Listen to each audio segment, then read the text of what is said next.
Hey, and welcome to Tales from the Dark Side. Oh, it's a review. You didn't see the little droid, so you know there's going to be a warning coming. And here it is. To all you new people out there that haven't seen this before, who've never seen one of our reviews before, we are going to spoil stuff. For all you old people who know that we spoil stuff, we have a little bit of a twist. We know a lot of people couldn't get through the novel if you didn't listen to it or you couldn't read the book, but you still want to know what it's about. So we're going to give you an overview. Now listen, these two over here have listened to it already. I've read it. We're going to give you an overview for the first 5 minutes. After that 5-minute timeline's up, we are going to put this on the screen. Pete, roll it. You get a little roller on the bottom that says spoilers. That's going to go for 5 seconds. When that screen comes down, we're going to spoil everything. We're going to deep dive into the book. We're going to talk about character development. We're going to tell you what the storyline was, what our favorite parts were, how it all worked out. We're going to tell you how it's going to go in the future, in our opinion, and we're going to craft a couple theories. You know how we do on this show. So do this. When that spoiler thing comes up, either hit the pause button, go down, like, hit the subscribe, leave a little comment, and come back and see it when you're done with the novel. For the rest of you, you better be liking it. You better hit that subscribe button and just don't leave because we're going to spoil it. All right, we're going to get into it. We'll be right back after we give you our little...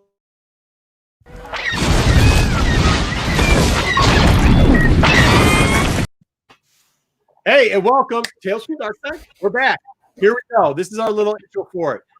It's going to break down real quickly. We'll go over a couple of books. There was a couple out there that came out. You might have heard us talk about something before. You had the regular cover. You could pick up pretty much every store. They also, obviously, at Barnes & Nobles, they have this book. Has a fold-out. That's the book that I usually buy. The fold-out paper is just little posters. I will be honest with you. Sometimes they're better than not, but you know, as a collector, you have got to get them all right. It's like Pokemon. So I got them. This is the one side of the poster. This is the other side of the poster. Not the best, in my opinion, but still pretty cool. It matches all the rest of the books I got there. Then they also had the out-of-print book. I think you heard us talk about this. We talked about it last week. 24 hours after we told people they might be interested in getting this book, it's sold out. This is the full dust jacket. We will get into what's on this dust jacket later. We're not going to tell you what it is right now, but it is pretty important. Same with a pair of socks. And also on the socks, you see the little circle. That is a pin. That was $50. Was a steal of a deal. Because as somebody asked last week, do these go up in prices? And I said, yeah, you should probably get them. And then didn't go out and buy one myself. They sold out 24 hours later. And now the interwebs are taking over the pricing game on those. So good luck. Yeah, ridiculous prices now. Yes. They did do something. They tailored down the timeline. So it's not 15 pages, which is what it was getting to be in some of the other books. You have a really nice, easy one to go through right here. Goes up to Dooku Jedi Lost. By the way, just a heads up for the people staying, we will talk a little bit about that later. And for the people who aren't staying, maybe you should put that book on the reading list if you have not read it before. One little thing, and we have the names on it, but also the same day that came out, they came out with a little, Pete, what would you call this? The kiddie book? Right? Yeah, it's a young kids book, like 5-year-old, 5 to 7, I think is the age. It pretty much, the novel breaks down into 3 parts. The little kiddie sticker book covers the first part. It's called The Great Disaster. The kiddie book is not called that. It is called The Great Rescue, but pretty much runs hand in hand with it, tells a lot of the story in very few pages. It's pretty cool. I will tell you this. I had bought a couple copies because I buy a couple copies for my kids, and some of them, just check the inside cover. Some of them had a print run on the intro page, which is fine because the kids only care about the pictures in it and the stickers. But if you're one of those people who want to keep a pristine copy, make sure you open up the front page first because it wasn't just mine. There's a couple other people who had a little bit of print run running. Mine was good, though. So there are good ones. Pete, if you could go to your solo screen and hold up the other book because I don't have it handy because I'm halfway through. Yeah. They also came out right here. Not that one, the other book. Not this one? The other one that came out, the Ireland book that came out. Oh, this one. Yep. They also like came out with this book, The Test of Courage. We will probably do a review on it. It's not that hard. Yeah. I think that's called Youth. I can't follow. You can find it in the kids sections at most of your Barnes and Nobles. Yeah, I think it's one of young adult. What it's called. Does anybody know what that's called? Is it called Youth? I don't know. I think it's young adult for this one. Yeah, young adult. I see we have 20 comments. I will not be looking at the comment section until I'm done with the show. We will have Q&A at the end. Thank you. I'll try to keep an eye on it. All right. So that is also too. So 3 parts. You got part 1, which is called The Great Disaster. It was 114 pages. They then had a little interlude after that. It was a 4-page interlude, and it started to cover a little bit. It didn't really introduce them, but introduced something called the Nihil. Then you got into part 2, which is called The Pass. That was 173 pages. The interlude for that was The Council. Take a wild guess. Yes, it was about the Jedi Council. Part 3 is called The Storm. And then they had an epilogue, and I will not tell you the title of the epilogue unless you stay around, because I do not want to spoil it for you fine people that don't want it spoiled. Oh, guys, go ahead, Jen. Oh, I will say, so I know that people are like, oh, like it's when you see the book, you're like, wow, that's intimidating. And like, I don't have time right now. So if you have Amazon Prime and you do Audible as a first-time usage, it gives you 2 books for free to listen to for 30 days. Just keep track of the 30 days, cancel if you want to. We get at least 2. And if you do it right now, you should be able to get this Light of the Jedi, and then the next one comes out February 4th. Oh, and the next one will be good too. That's exactly what I was going to ask you. And you guys did the audiobook, so I will tell you, reading the actual book, especially after you get past part 1, it was over. Game over. The book was great. Like, it was just crazy. I liked the whole thing, but like after the first 114 pages, and considering they do like a countdown in that, you know when you're getting to it, and it's the whole book's a countdown. I just couldn't stop putting it down. I had to get to the next page. I had to get to the next page. I had to get to the next page. I know a lot of you that read that have watched our show before knows that typically I read 2 to 3 books at a time. I didn't do it this time. I just focused on this book. But even with that being said, like, I don't think I would have. I mean, it was such a quick read, such an easy read. I thoroughly enjoyed it. I do recommend it. It does have a little bit of everything. So you're going to have a little bit of politics. You're going to have a lot of action. There's a lot of introduction to characters. I even got a couple screwed up. And the second time I read the book, I took notes so I could kind of get them down, especially not knowing who some of the characters are. For the people that are sticking around, we will try the best to show pictures of major characters in here so you can at least relate with what they look like. Same thing with ships. For everybody else, sorry. And the ending was great. Like, it was great. Overall, the book, it was awesome. I don't know how the audiobook turned out. We didn't really get into it with each other's reviews because I want to see the reactions from everything else. But if I got to rank it among the books, and you know I've read them all, I mean, this is one of the top 10. It actually is. And I'm not just saying that it's up there. I mean, I'm not saying that this is, well, maybe look, I love Dark Disciples. Tarkin was great. You know, Ahsoka's up there. Those are up there. Is this on that level? It might be, man. But maybe it's because it's new topics, and you know how I love new subjects and stuff like that. I will say that it's definitely up there with the Alphabet Squads of the world. It's definitely up there. It's better than a Phasma, you know. I mean, hey, better than the Phasma. So that's my opinion on it. If you haven't read it, I suggest you do. Yeah, geez, stop! We're not supposed to do that. They told us the channel said that I can read it out loud. If I read comments. Marco reads books like Abe Sapien in the Hellboy movie. There you go. All right. So how does he read books? I can't remember how he reads books in the movie, which is alarmingly sad considering one of the artists or pencilers is from the state of Michigan that did that character. All right, Pete, you listened to it on audio. Yes, I did. What'd you think? I liked it. Like, especially, I mean, it was tough to start. I will admit, you mentioned it. Like at the start, it felt a little bit Game of Thrones style. Like they're just throwing out a bunch of names I couldn't really remember. I couldn't like place who was who, and just a lot of information thrown out in like the first like 2 chapters. I was just trying to get my bearings, but eventually it settles in, and then you get a good sense of what's going on, and it was great. Like especially by the time you get to the end, it just built. Like as the story went on, it built. Like you laid out, there's 3 parts. Like as far as listening wise, that second part was like a huge chunk of the time.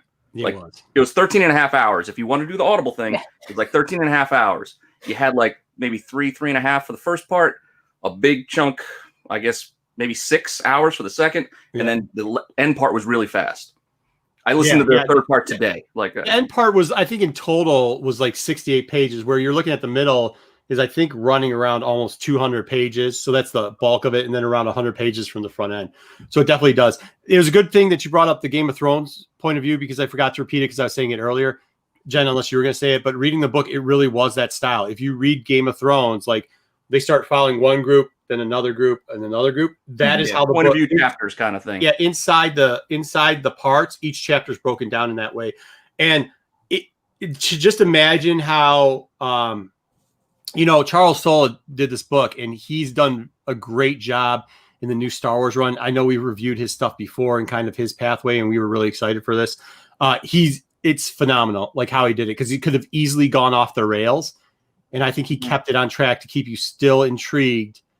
And at the same time, the slow parts, if you can call them that, but the parts where you have to build information that you might not want in the book, it wasn't too many pages, and you were just like ready. You're like, okay, cool. But the next chapter here, and then bang, you'd get the next chapter, and it's a firework. He would come back every slow down that he'd do. He would then, and I don't know if you caught this on, I don't know, but the next one, he would just light a fire. He'd start off with, it's a fire. It's crazy. So, Jen, what was your opinion?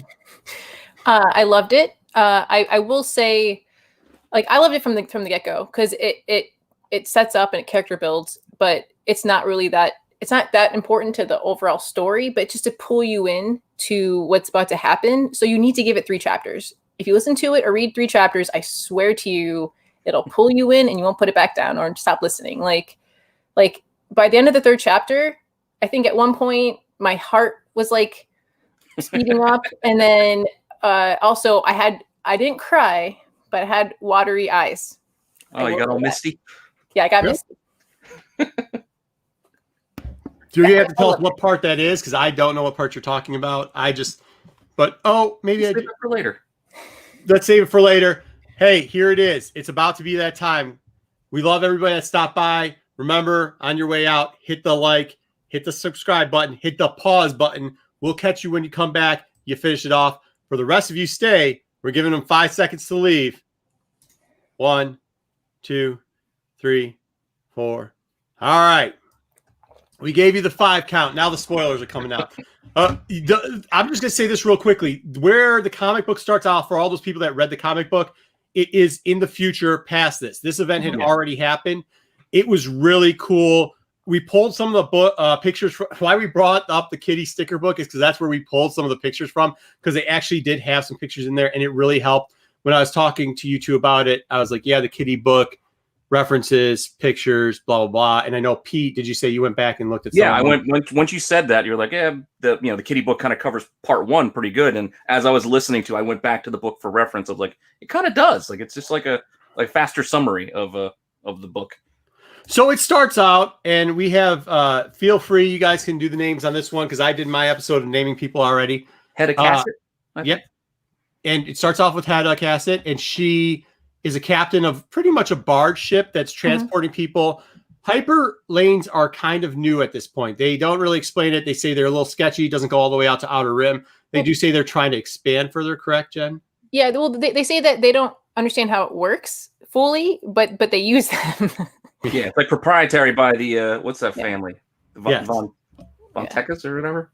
Yeah, we'll just skip all the way down there. Well, I know that gets into later, but it's the Santekas. It's Santekas who it is, and you might know the name from Lord Santeka because he ended up showing up. He's the one who had the directions to Luke Skywalker. It couldn't be his parents because they were both males. One of his descendants, were the people who kind of came up with the hyper lanes. So they break that down, which was pretty cool to get into that. Even Hedda Cass, like she was a fighter pilot, but now she's like she's just a fighter pilot to pilot. They went into depth about how, like, hey, her ship's old, but she maintains it. Like it's not a rust bucket. Like, this is like an everyday New York to California type of a trip, right? Like, and I liked her character. I'm like, oh, she sounds interesting. I kind of care about this character. And then well, there's a running theme in this novel, and you'll see what it is in a minute. So she's on something called the Legacy Run. That's the freighter ship that she has. She carried a whole bunch of people on it. She's in hyperspace, and all of a sudden, something called a storm ship, which is this. well, this is the concept art for it, pops up in the hyper lane, I guess. Which never happened before. Never happened before. Now, do you know that they're a little bit newer? Sure, I understand all that. But she tries to avoid it. They say how they did a lot of building. That's where I think if you're not into the details too much, it might get a little boring. But they're trying to express of how great of a pilot she is. So she does try to avoid the ship. Now, there's a debate that me and Jed have on what happened next, and we'll have Pete fill it in what he thinks. The ship does split up when she tries to avoid it. Under my interpretation is it still hits the ship. Under Jen's interpretation is what, Jen? Well, so I felt like she avoids it just narrowly and maybe just like skims it, because she says that she knows that she's in a ship, but she feels like, right? Like she just barely, but then as she does that, the ship like just starts, and she hits a button to like put force fields around each compartment, but starts to break apart. And then she looks at her co-captain, and he's like, it's been and he can't even say it all the way. And the people in the front part die, like boom. Yeah. And my interpretation was that the front part swung back around after it was separating and ran into the ship. And that's what happened. Maybe not. It's a minor detail. Does not actually matter overall, but that's just how detailed this book is. It gets you into arguments of what blew who up and who blew what up how. So after that, what that caused was a chain reaction. And it was really cool how they did it, because they thought this out. If that would happen in hyperspace, what would happen to all the garbage, or the pieces, per se? Well, and that's why I think she avoided it, because I think that was part of their debate when they were talking about what did she do, and they went over her history. Like, she's a captain, she knows what she's doing, she keeps her ship, in great shape. Like, why would was there a possibility of a mutiny? Did the onboard people, like, what happened with the ship? I don't think they knew or thought at first that something would hit it, because that's not something that can happen in hyperspace. So they weren't thinking that way. Yeah. So they definitely might have. Yeah, I just think maybe because of what happens next. So what we find out happens next is there's pieces now of debris from this that are just shooting out all over the hyper, off of the hyper, and you don't know where they're coming from. But they build up that satellite. They get you to like start to get to know a character again about, hey, there's this girl that I really like. I'm on this freaking like satellite. My boss sucks. She doesn't do anything. She's a class above me. There's a girl that I like down on one of the planets. You know what? Today's the day. I'm gonna get up the courage to ask her out. And so you're like, oh man, this is like, who's this? And then all of a sudden, like on his screen pops up all this debris, and he's like, the heck is this? And he like, yeah. So they go into the Hetzel Prime system. Very interesting story about the Hetzel Prime. It has 2 moons. One of the moons, the fruit moon. This is really cool. So they're adding a lot of stuff. Even though it's a new story, they're adding a lot of cool stuff. They start giving you the introduction of things like how the hyperspace lanes took place and how they were formed. But they also start Bacca, the stuff that heals them, the blue tanks, Luke was in when he lost his arm and everything like that. Yeah, they explained that they used something before that, and now they're using that, and they're trying to figure out how they can mass produce it. And this fruit moon is supposed to mass produce it. So you think like, oh, well, maybe somebody's trying to sabotage that. That was what was going through my head. Like, oh, maybe somebody said. Same. Either way, same.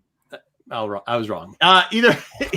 Either way, pieces start coming down, and then what happens is what Shannon Fisher wants to know what the hell a fruit moon is. Yeah, I think it was just a fruit moon because of how they said that everything could grow off of it, correct? But they also so once you see that the stuff is coming, they then bring up, so the people on the satellite see this danger coming, like it's all the pieces of the ship are coming like at hyper speeds, and they're like, oh shit. So they hit the for the whole entire galaxy, right, that they're in, or the prime, the system, they hit an alarm button.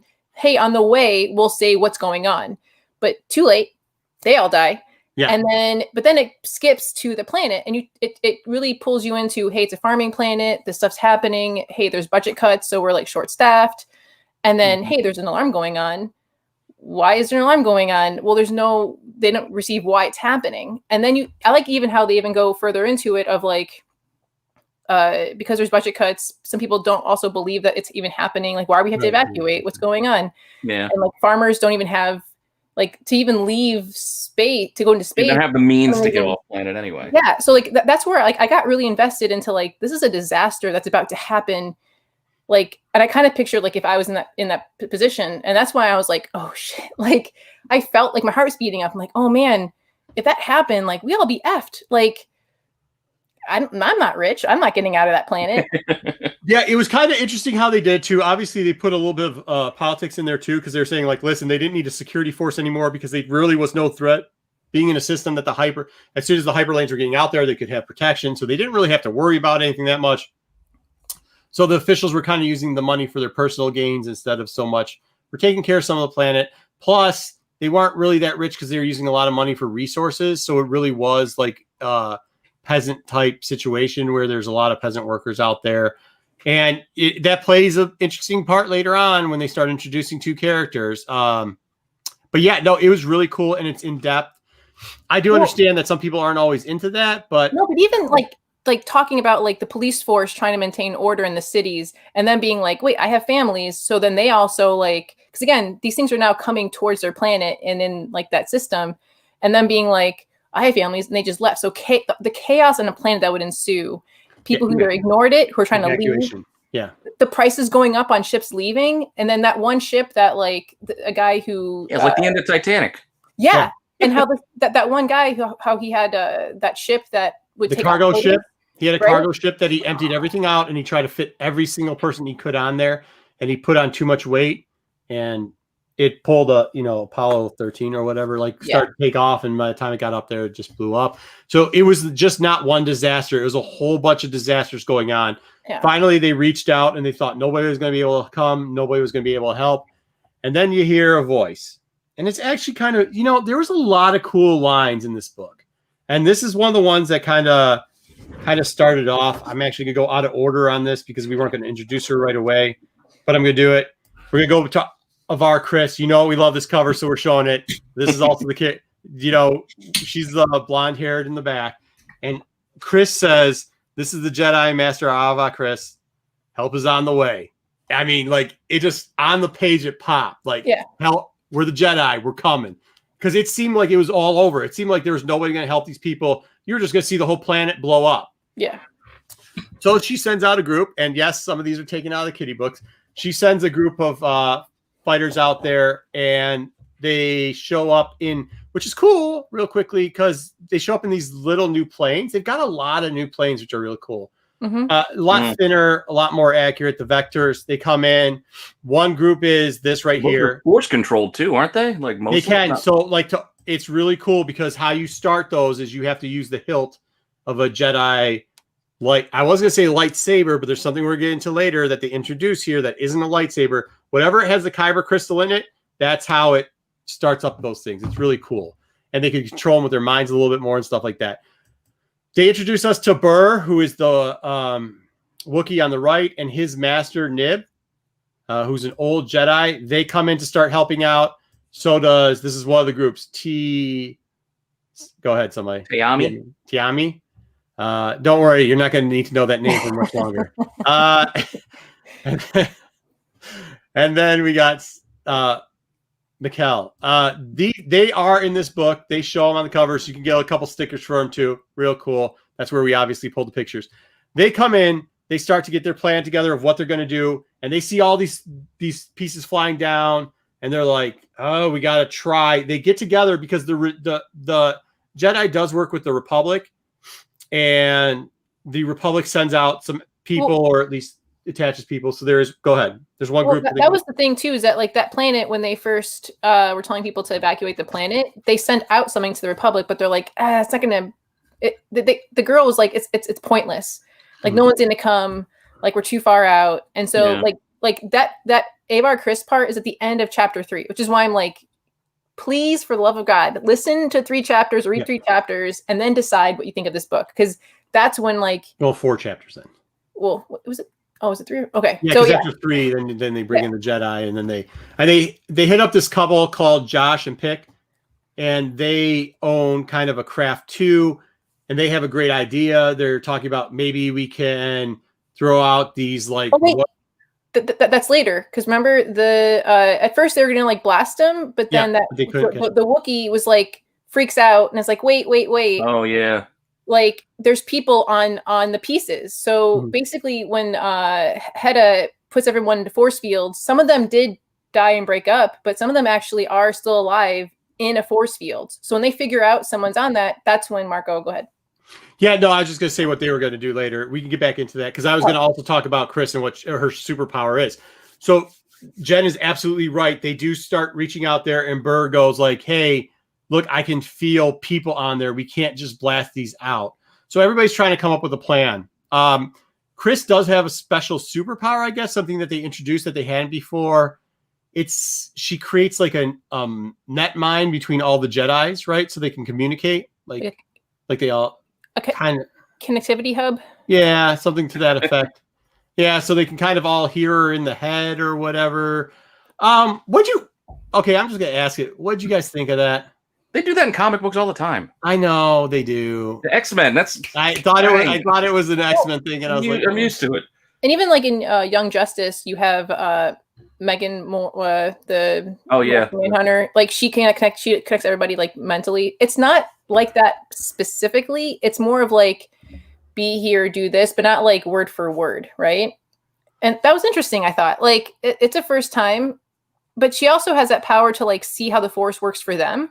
And then that was something that I've never thought about in Star Wars ever. Is like for every Jedi, the Force is different in their own. Yeah, that I thought was also interesting. I did like how they did that. I wasn't a huge fan. I thought it was like, this is a way to solve a problem. So you gave her this because there are some other powers people get. And I was like, oh, that's kind of cool. Or, like when they've used it with other Jedi in the past where you can see the future by touching things and stuff like that, which I really like.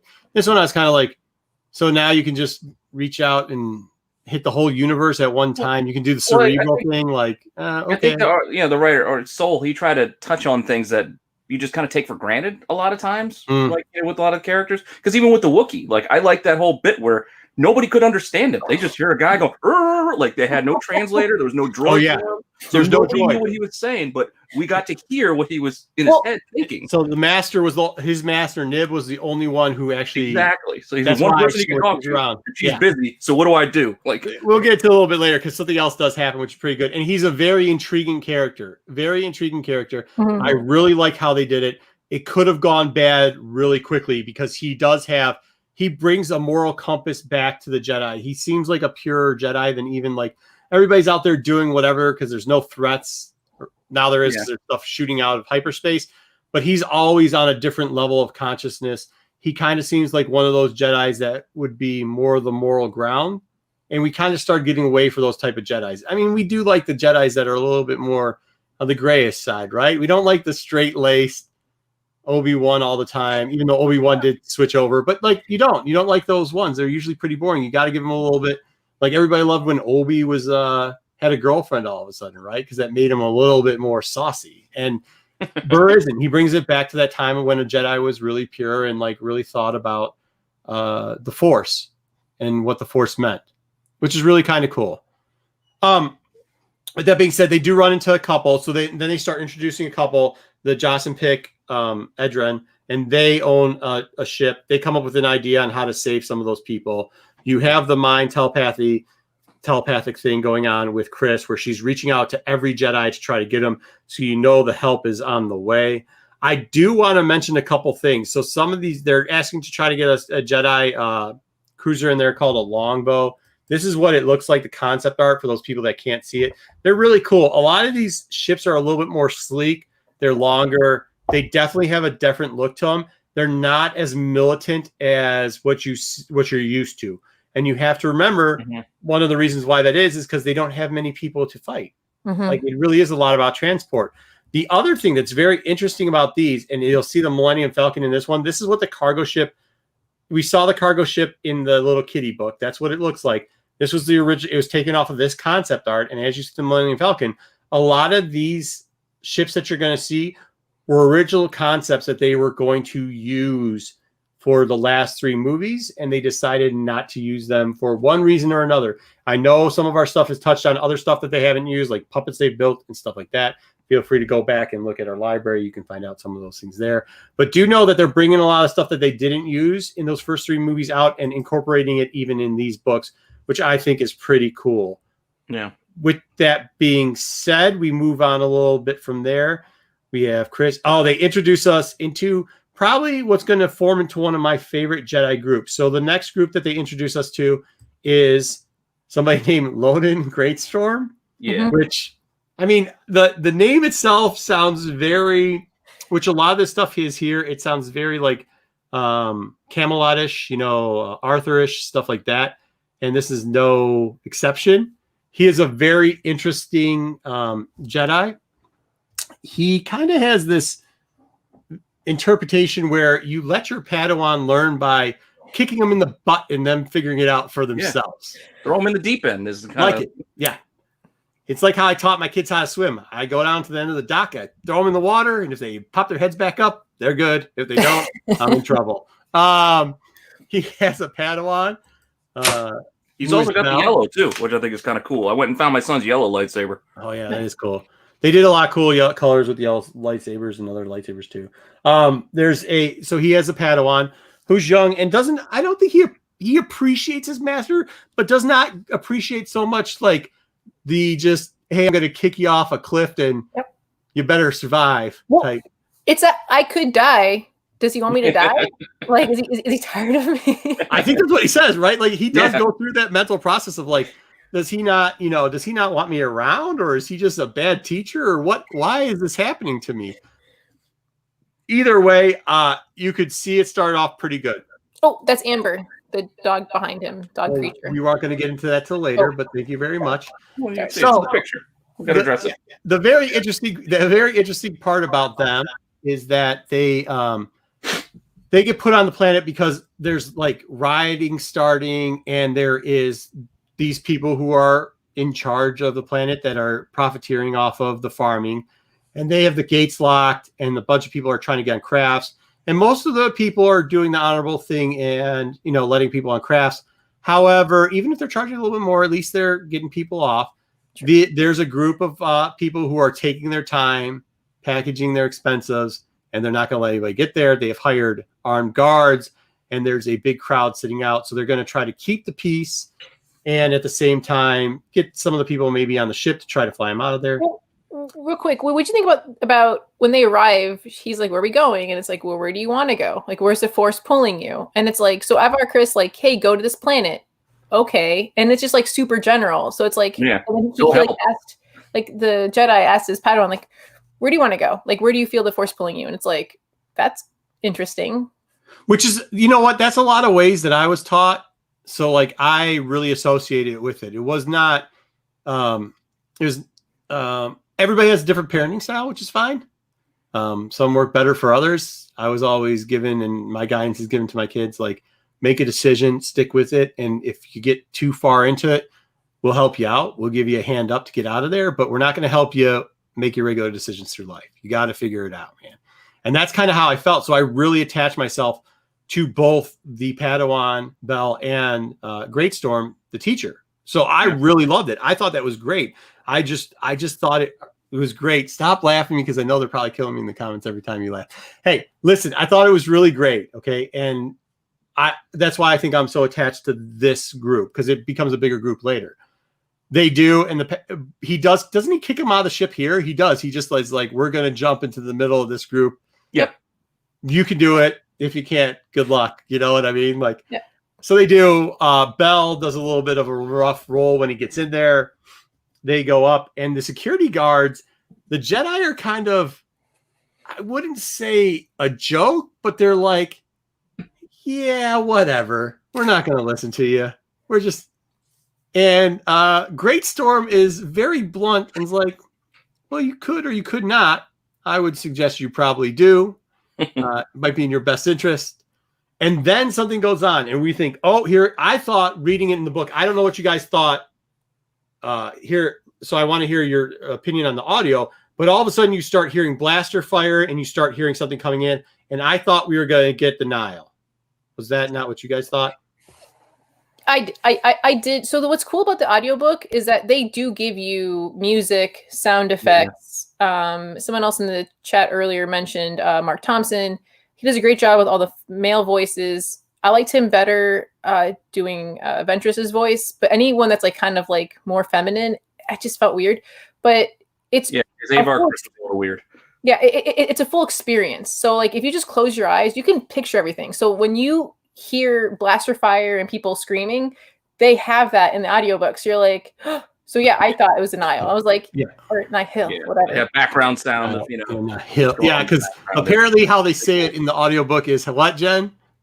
Nihil. Nihil? Like, Nihil, okay. like what's his like? Okay, so I told you about Family Guy with Cool Whip. Remember, like Stewie says Cool Whip. Weird. Cool Whip. Cool Whip. So it kind of reminded me of Nihil. Like it's a Nihil. Like there's an H. Yeah. So whatever. I'll call it Nihil. I already got corrected twice that I'm pronouncing it wrong. I'll pronounce it wrong again. So the Nihil. I thought it was them. It wasn't. It's just pirates that are trying to take advantage of it, and then it splits time, and then we see the guards like try to attack both. Like they're now in these two guys, and the Padawan just like, what am I gonna do? And then you see it. You see like the master go like, well, I'm not gonna let you die. Let's be real. And he starts, deflecting stuff, and he shows that he's like calm. He doesn't ever get too upset with it.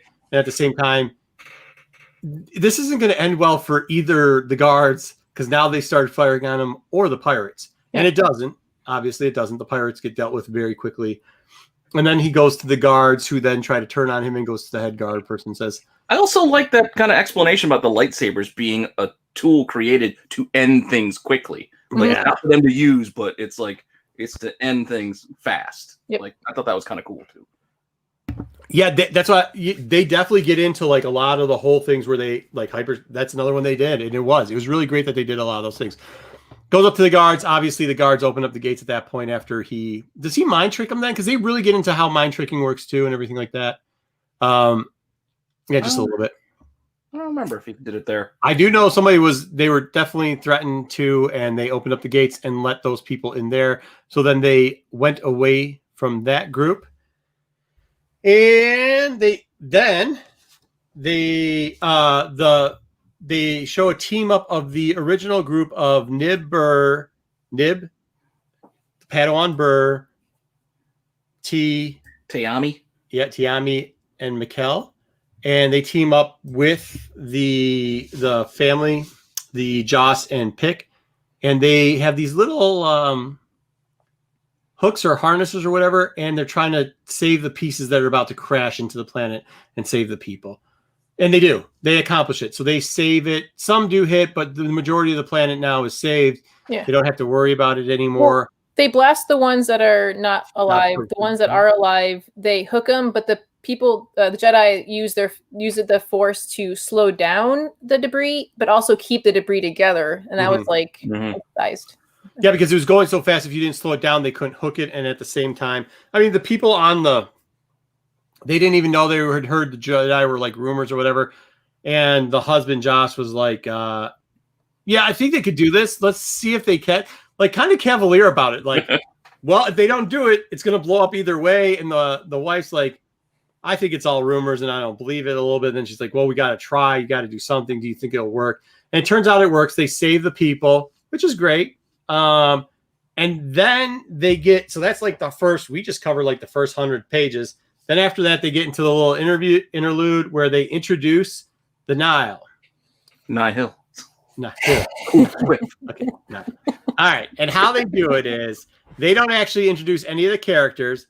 They just introduce the ships and what they do. So what the Nihil used to do is use something called the pass, which is, they don't explain what it is at that point, but they'd use hyperspace, drop in on people, shoot these like harpoons into the side of it. And these are actually really small. They're almost a little bit bigger than a speeder. I'd say probably like the size of a troop transport in space. I thought of Reavers. They described like Reavers. They did, like Reavers from Guardians. Yeah. So Firefly. Or Firefly, sorry. Yeah. And Serenity or whatever. But yeah. Yeah. They go in there and they harpoon them and then pull them out and just destroy it, and which would unlock the air and kill everybody, and then they just get the treasures or whatever was valuable. That's right, because they talked about one of like them going after like 6 cargo ships, and then how they attacked. Yeah, and then what they do is they maneuver, harpoon it, and just kind of like gladiator Roman style, like tear it apart. And then scavenge the heck out of it, like the ends. Yep. Yeah, like, I know it's later, but one of their sins is destroying a ship because you don't wreck stuff that they can steal. Like, yeah.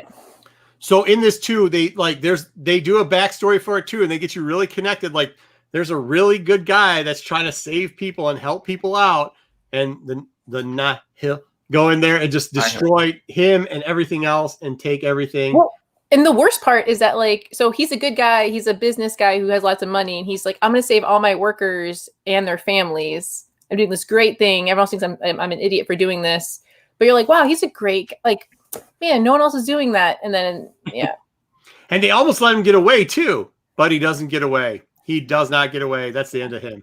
So then they get all the loot, and then they go back. Well, they don't tell us really, but that's the end of that little page interlude, and then we get into the second part, which would be the past. And they start to explain the past, which is kind of interesting. But before they do that, they get into one of the parts that I'm not sure I'm a big fan of, to be honest with you. What's that? With the Chris, Gaios, and Man triangle thing that's going on. So they bring in two other characters real quickly. They bring in telenovela, I would say. Yeah, so they bring in this, and they were all Padawans together. And Chris, so Stellan is kind of like, he's like the more calm Jedi that kind of does what he's supposed to, is like on the way to go and everything like that. Mm-hmm. Man, he's unique. He wants to try to push the Force in new ways that hasn't been done before. He wants to just find that new way. Yeah, he's the one who sees it more like the ocean, right? Yeah. So they're all sitting down at planets, and they're trying to figure out what's, taking awards, but also this is when they run into the Santiques, and they have to interview him. And before they do, Chris and Man are on this thing, and they pretty much have this, one day maybe we can retire in the hills and become winemakers and eat cheese and go visit the Napa Valley. Do you guys feel like, remember, if we rewind back to when they were on that first satellite, that was like an overview, and the superior of the one guy that dies is reading like a romance novel about the Jedi, and he's like, they're so stupid. The Jedi like romance novels, it's like they can't. It's the unrequited love because they're not allowed to. So when they fight with more passion. And I was just like, that was a weird thing. And when this happened later, I was like, was that trying to like, Yeah. So they did a little, from Chris's point of view, they did a little forbidden love type thing, right? I thought it was, first off, we just saw the Nihil introduced and didn't get introduced to any of the characters, just that they ripped apart innocent people. And you go from that to having what is arguably one of the lead characters go, maybe one day me and my wannabe boyfriend can make sausages together in a mountain while we drink wine. And I was just like, what are we talking about here? Like, this is, I'll tell you, that was the one part where I was like, I'm okay, but I didn't need that in the book, right? Well, it didn't give us a back, like, so if you like Dark Disciples, like fleshed it out for us, right? And I liked that. With this, it was like, here it is, accept it. And I was like, oh, this is weird. Yeah, it was a weird way to do it. It really was a weird way to do it. I wasn't too pleased with that. But, it's a long novel, so we can improve on from there. I'm glad that you guys kind of saw it the same way I did, because I didn't want to be too critical of it. But so when they finally come out of there, like, ooh, I wish I could touch him and give him a kiss thing, then they do. They get into talking about the Santique family. We've kind of already spoiled this. It's two guys, and they discuss how they're trying to figure out how the hyper lanes work. They are the family that are in charge of it. They were the original ones that mapped it out over generations. They aren't trying to give away all their trade secrets, but they're definitely trying to help a couple people out. They're willing to help the Jedi try to explain what's going on, because they know that this event shouldn't happen. There shouldn't have been a plane or a craft that blew up. Well, they don't know that yet, though. That's the part that like you don't find out until later. Like, so when they go to the Santecas, like they're just trying to figure out what happened or how it could happen, and they're already shutting down. They're saying, no, it can't happen. No. Yeah. So when they go, it's from a place of like, we don't, like, it's a mystery, right? You're trying to like figure it out, but I don't know. That was an interesting thing too, that they kept it like kind of vague. Yes. No, it was really kind of vague. There was a little part, I don't know if you picked it up in the audio. at the end of the conversation between Chris, Man, and Chris is like, Man, of course, wants to push him and do the mind trick on him and everything else. They hit that part up. Like, she could feel that he wanted to just start and like manipulate them. She's like, give him a look like, no. Well, that was not the part that I was going to get into. The part okay. that I was going to get into, and if you missed it, is very short in the book. They said, this sounds like her. And they're talking about somebody we'll get into later. Yeah. But it was it was awesome how they just dropped that in. Sounds like her. And it was like in a part. Now, the person who did all this meeting, and it's very interesting, and we actually did see her in the first comic in one of the panels, is this character right here. Her name is the Chancellor Lina Soh. Is that how you say it? How do you say it? Because you guys listen to the audio. Is it? Oh, what was her? Lina Soh. It's SOH. Soul. So it might just be so. So she does have 2 large cats. Those are supposed to be cats, people. That's what they look like. They look like tigers, but she does have 2 large cats. That's much bigger than I envisioned. Yeah, well in the comic they actually do show it. If you watch our comic review, we say that might be a character you might want to be interested in, and you'll see the 2 cats in different positions on it.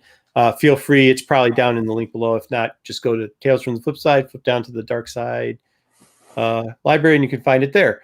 But very interesting. She's pretty well liked, mainly, but she shuts down the hyper lanes, which then, of course, they get into the political thing on how there's one senator that's like, you can't do this. All my people are going to starve and da, da, da, da, da. She is a very strong character in this too. She actually does send the Jedi out there. It doesn't look like she's going to interfere in much, but does look like she still will be a predominant character running through a lot of the storylines. Just so you know. Well, she's the one that has the Starlight Beacon. She's the one that's the project. Her big project was the Starlight her Beacon. legacy. Mm-hmm. That is her legacy. By the way, talking about that comic review, if these guys look familiar, they do show up on the stage. You've seen all these characters before. I didn't pull out the comic iteration of them. I just used the promo art for them, but you saw a lot of them before. There is also one other character they kind of talk and address in this. They talk about Jorah Malai, and her Padawan is... Go ahead. Best Salas, I think. Anyways, we're not going to say what ends up happening with them, but it's pretty good. It's a pretty good. He ends up becoming a big part because we know that he's in the next round of books, Into the Dark, just so you know. So he first kind of gets a play in here. They have a very interesting relationship. I will tell you about this when we were talking about new lightsabers. Jorah has got a light spear. Not a pike staff, not a one of the double-ended ones that the guards would use in Coruscant, the Jedi Guardians would use, but it's literally like a staff with a small blade on the top, like the old style Arthinian blades, spears, which was kind of interesting. It's a brand new thing. Hopefully they'll give us a graphic of that so we could see what it was. I thought it was pretty cool. That's when we were talking about how you have to start the ships. She would have to use her spear handle somehow to turn the ship on, which is also kind of interesting, but definitely cool that they're introducing new type of lightsabers. I can't wait to test that one out on the kids and see if I can whack them with it. Well, you can make one, with all the build a lightsaber stuff. They have the little short blades. And if you've got Ray's staff, you can attach. I do. I've got a couple Ray staffs too. My son's got one too. You attach one of the little guys in the end, and you got it. This is the Starlight Beacon, like Jen mentioned before. That was the big project that they were in the middle of building, and they had to stop building it.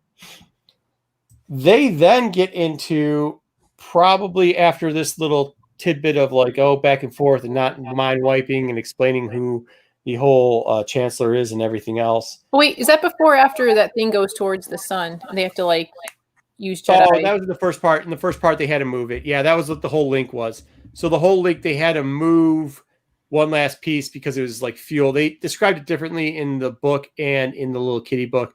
In one of it, it was like some type of fuel, and the other, it was like something else that could blow it up. If it hit the sun over that fruit planet, it'd blow up all the Hetzel Prime. They used the whole mine hive that Chris created to move that piece so that it just inched past the sun and didn't blow up. The first time they did it, it nudged it, but it didn't work, and a couple Jedi died. Oh yeah, because they got so exhausted from doing it. So they pulled a Luke Skywalker in the movie where he projected himself out and tried to use the Force on Crate and ended up dying from using it. They actually have that in the book. It happens to a group of Jedi. They try to project themselves through the Force to move this Crate thing, and it ends up killing them. And other ones passed out. They did do that. Very good. And then when they did it again, and the thing is when they did it again and it did work, like the whole universe saw that. And that was kind of cool too, because it's like, okay, so yay, we just, averted a major disaster that could have even been even worse. The Jedi are kind of awesome. And it just like reaffirmed that, I think, in like the galaxy's eyes. Yeah, they're superheroes. Yeah. And what was really, because a lot of people, they haven't needed the Jedi for many things. But what was cool too was after Chris has the Teak thing, she comes back and they do a celebration to celebrate everybody. Nib and Burr are there. Nib gets away, and you really get to dive into the Burr character where he sees a kid. Nobody, like Pete was saying before, nobody understands him. Nobody understands him at all. That's because she sent people to do different things, right? So she sent them to like, hey, go find out people who survived if they know anything like how it happened, right? So that's what that was their job. Go ahead.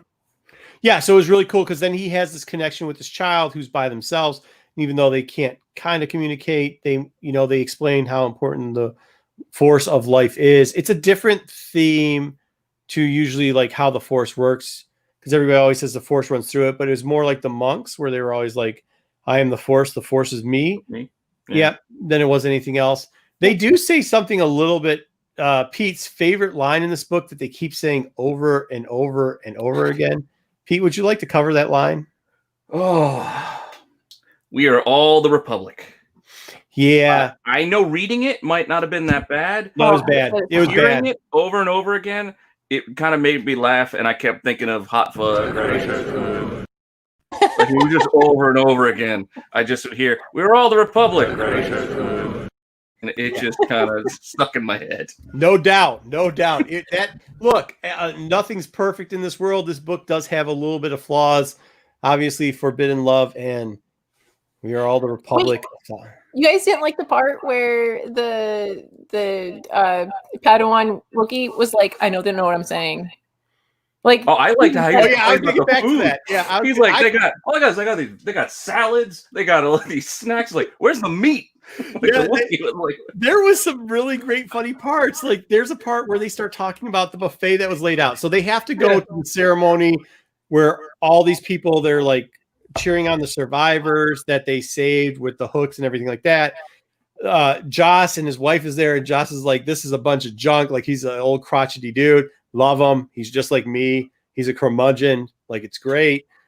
Then Burr gets in there, and you're like, I feel him too, because I've had too many charity events where I go to get something to eat, and it's like, look, I'm sorry. That's not what I want tonight. Like, you could call it whatever you want to call it. It's a chopped salad, and then you're trying to serve me some toast with some bloody freaking tomatoes on it with a little bit of olive oil. Like, throw some prosciutto on that. Give me a little bacon. Give me a side of pork, a little beef, something like that. I don't care. Do something else. And as him a Wookiee, he's just like, oh, this is terrible. They explain like the coloring. That was really cool. They're like, the Wookiee, apparently Wookiees colors change as they grow older. Sometimes it's a little lighter and then it darkens as they get older. That was really cool. And he's like, nobody's going to understand it. He feels this little kid by himself, goes up to the kids like, might as well talk to him because he's not going to understand what I'm saying anyways. And it turns out that the kid, through motion and everything else, they really get a feeling down. A little bit other people help him out. He goes and it's like, no, this kid thinks that's their fault. It's not their fault. They start hugging it. And who doesn't want to hug a Wookiee? I mean, hey, who doesn't want to hug a Wookiee? Everybody wants to hug a Wookiee. Yeah. So I thought that was pretty cool. And like I said, like, I wonder how people are going to take that character. I liked it. It's not the rip your arm off and beat you over the head Wookiee, but they also explain that a lot of Wookiees, like certain, I think they're using him to explain why certain species aren't widely known as Jedi. And they're using the Wookiees to explain that, like, he's kind of one of his kind. Like, there's not a lot of Wookiees before, which I think is going to annoy a couple people who've been going out and buying comic books with Wookiee Jedis on the front cover. But like, there's only a few. There's not like a ton. Yeah, there's not a ton. So I mean, they could probably play that back in. But I mean, Solo is probably not going to be happy about it because the more Wookiees that he can have as Jedi, the more he likes. Well, I also, can you believe, like, that kid legitly thought, because he spliced into the cockpit of the spaceship, and he thought by him splicing in to, like, do a joke on Hedda that, like, that caused the accident. So he can't find his family either, right? His family was in another section, and he's just like, I did it, it's my fault. Well, he thinks his family's dead. Yeah. Yeah, he thinks his family's dead, but he also thinks it's because it's something he did. Yeah. And so when he's telling, him this, he's like, oh man, like, he feels for the kid, because, like, no, but he also saw what they hit. And that was, like, the big, like, so that's where it was. He said what they hit. And that's where I also think that they actually hit something. It wasn't just they missed it. I think one of the pieces actually did hit it. And yeah, I mean, I think as parents too, you kind of feel that sometimes because you see the evolution of children, and like they'll sometimes blame themselves for things that they have nothing to do with.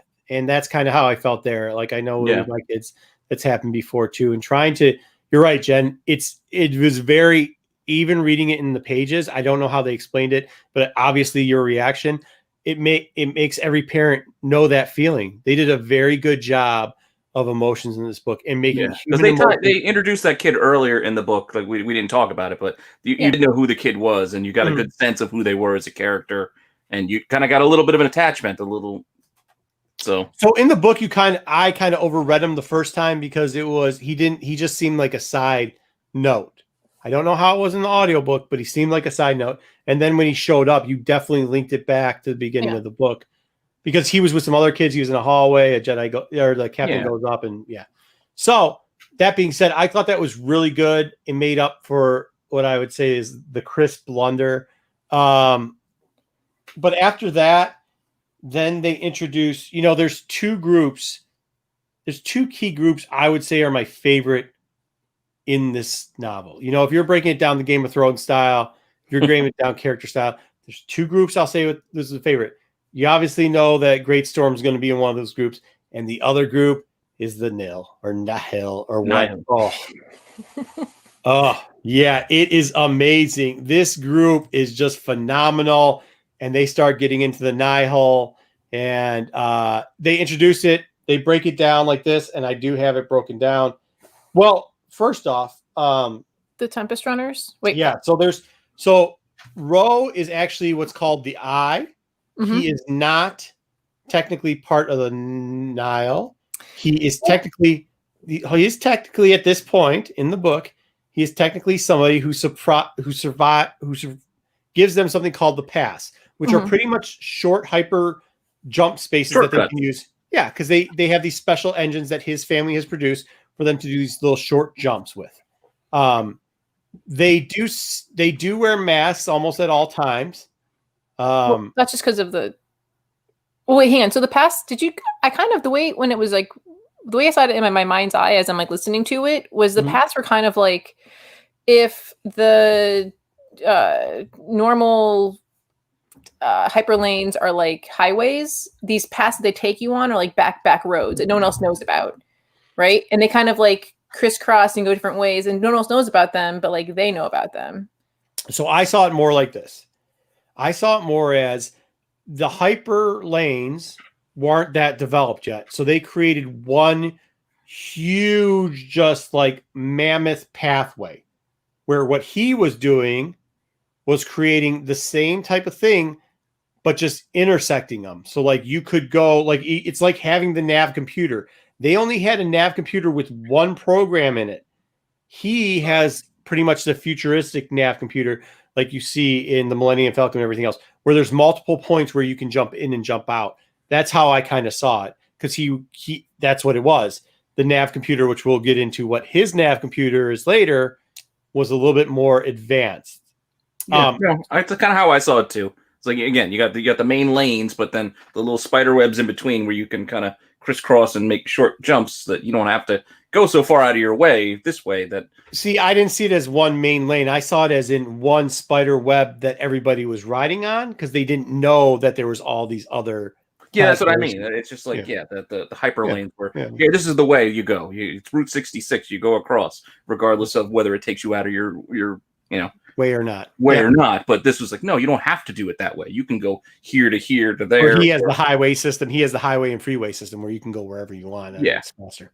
That's how I saw it. I mean, Shortcuts. I was just thinking of it as shortcuts. Yeah, fair enough. So let's get into the breakdown. So you do have the Tempest Runners. There's 3 Tempest Runners who pretty much run the Nihil. It breaks down to Tempest Runners. Then after Tempest Runners, you have Storms, Clouds, and Strikes. It's a hierarchy system. Strikes are the lowest. They're the initiatives. Then you can move up depending on how much debauchery you do. And if you're willing to stab the person above you or kill people or whatever, you can move up. Each group has a personality. There are 3 Storm Runners. Okay. The first Storm Runner that we'll go over is one of these type characters. It's a doorman, right? A Do-Tin type character. His name is Pan. I thought he was good at brains. What? Well, like the simple way that I kind of broke it down was like brawn, brains, and sneakiness. So he would be which one would he be? He'd be I was thinking he'd be more strategy. Yeah. So like when they're talking about like Pan, it was more like everyone in his group were really smart and they were bad, but like thought things through and had plans, and like they're still bad, but they're just the smart nerds, you know? See, I saw his group as like one that kind of was like, we'll just go along with whatever as long as we're getting paid. Like we don't care. No, we don't want to get involved with everything else. No, if anybody comes after us, yeah, we'll fight them, but we'll mind our own business and do what we're going to do. Well, I took it more as they're going to do what they're going to do because they have their own plans and strategies that they're implementing, kind of thing. Cool. They're schemers of a sort. Maybe. Yeah, I could see them breaking away at any point or staying at any point, whatever benefits them the most. I originally thought that's what it was. We'll talk about some more stuff later. The second character is Kassav Maliko, and he is he's from the same species that one of our favorite characters, Hondo. If you haven't seen the Hondo thing, go ahead and watch it. It's in the they gave him like a Scottish, I think, type of accent. Did they? Irish or something. It was great. He's also the grizzly veteran, I guess you would call it, like a little bit older than the rest of them. But he's very cranky. He thinks the warrior. He thinks he knows everything, and he definitely like pits. He definitely goes in head first, pits everybody against each other, and thinks he's the most brilliant person in the room, and that may or may not be the case. And the third one, and here where we're going to get into a little something. The third one, if you watch the comic book review, we said this might be a very important cover. This is the 1 in 10 for the High Republic one. And it just so happens, a friend of the channel, the guy who I actually rang up to ask him because I saw this little Instagram post here. And Lorna D is the 3rd runner. She's a Tweakin'. And as you can see from the cover, now this is one that, who's the artist on this? Will Slinny. He's Irish. Slinny, I think. Yeah, Lil Slinny. And Lil Slinny is the guy, if you guys all remember, this is the guy that did Rise of Kylo Ren series, right? He did a lot. You know what? He did a Galaxy 2 cover, if I recall correctly. But, that Rise of Kylo Ren was really popular. So this is the holocron or hologram image in Rise of Kylo Ren. This is Wanted Comics' store variant, I guess you would call it, right? That's what they call these. Yep. There's a virgin cover and a regular cover. We'll just show you really quickly. But when he leaked this out, that means that for sure, that's her on the cover right there, which is super cool, super dope. Well, and I actually like these covers, right? Like it's a cool not cover. A big store variant type guy. I will tell you that they are not on sale right now, just in case. This is what it looks like as the virgin. She's huge on this. Out of the 3 Storm Runners, and we'll tell you why later. I don't know about you guys. She's definitely my favorite. Okay. She is for sure my favorite. And if you know anything about this show, you know we love Kevin Scott. Like, we were the people that were pumping the drum about how he's doing the Halloween specials of Vader Castles. Like, we like what he does. We have no doubt that the Storm Runners in their situation and how he's going to do the Nihil is going to be really good. Go ahead, Jen. What were you gonna say? She completely fits. Like when you're reading the descriptions, like when you read her description in the book, you're like that. Like every description that they hits what we're seeing. So I'm like, awesome. Yeah. Like, yeah. Yeah. Yeah. Yeah, she's even just the character traits of how she comes off, like it's just so if the other two are like that, she first off, she just seems like, people before have tried to push her, and she does not play. It's not going to end well for you. She doesn't play, and if you want to get on her crew, you better not play either. She does not play games. She comes for it real quickly, and every single day she is not scared of any of them. Does not care. Doesn't care about the other, because there is a little bit back and forth, kind of, because you've got one of the storm runners who he's cocky and thinks he knows everything, and she just is like, I don't care about you, bro. We're good. Yeah. So when they introduce them, they actually introduce the first character, that Kazav guy, and he goes in and kind of screws something up. He goes to a planet and tries to blackmail him. He tries to blackmail him because he's like, look, these pieces are coming down. Ro gave them the pass to figure out where those pieces were going to hit. And he goes, 3 pieces are coming to hit your planet. And he stops the first piece. Marchion Ro, to appease his troops, gives them this data. Like, hey, sell it, use it, but try not to be attached to it, right? Be very careful. But here's this stuff. Because they're basically like wanting to go on runs. And he's like, no. We got to kind of keep low. And they're like, no, we want to go make money. Okay, fine. Here's these tidbits. Don't be attached to it. Like, do not do this. And you can tell the only thing that's keeping Ro alive at this point is that he has this ability to give them these little shortcuts. Yeah, he's the only one. He's the sword. He's not a warrior. There's nothing about him. These people kind of seem to scare him a little bit. He is not in charge of them at all. And like, his only purpose is to give these paths. So when the Kassav guy gets a little bit aggressive, like, I need one, he gives it to him, but says, hey, be careful about it. And what Kassav decides to do is he goes out. Is that how they said the name in the book? How do they say the name in the book? It's Kassav. I think it's Kassav or Kassav. Yeah. So when he goes, the biggest crew too, like he does have the biggest crew, 3 of them. Like, he's but he's a warrior, but I don't think he's as picky. I think part of the reason why like Dee's crew smaller is she puts him to the test. There's some stuff we'll get into later. Well, he's not quite Hufflepuff. He's not just taking the leftovers, but No, he isn't. But he'll take any meathead. He'll take all the meathead. Exactly. So he jumps in there and he's like, cool, we'll blow up the first one. We'll blow up the second one. They'll give us the money or not. So he gets in there and he tries to blackmail this planet. And the planet goes, don't you know who we are? We're gangsters. And he goes, I don't care who you are. Give me your money. So the first one comes down, blow it up. They go, are you serious? Second one comes down, blows it up. Third one comes down. They give him the money. Oh, wait, he doesn't blow up the second one, does he? Does it hit something or does he blow? Go ahead, Jen. How's it go again? I'm pretty sure. So the first one, he's like, hey, it's coming. And they're like, we don't believe you. And it comes and then he blows it up. And he's like, hey, you only have so much time. And then they just eke by the second one. Like, it comes and it sits a little bit and then he gets it. Okay, the third one's coming. And then I'm not going to do this one. And then, okay, here's the money. He's like, okay, we're going to go. Well, he goes. Go ahead. Well, they messed up, right? They go, but they because they're all kind of like, okay, so his crew, well, I guess almost all of them kind of do a lot of vapes, or what do you want to call it?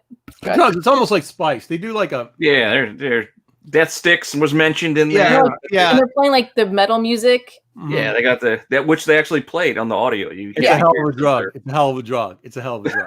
I mean, there's somebody they call wet bulb too. Bub? Oh. Yeah. Pete's favorite. Wet bub or wet bulb? I don't know how to say. Well, yeah, Gungan. Like imagine like a Gungan pirate, and he reads it in even like that kind of Gungan voice, like a little bit. It's definitely interesting.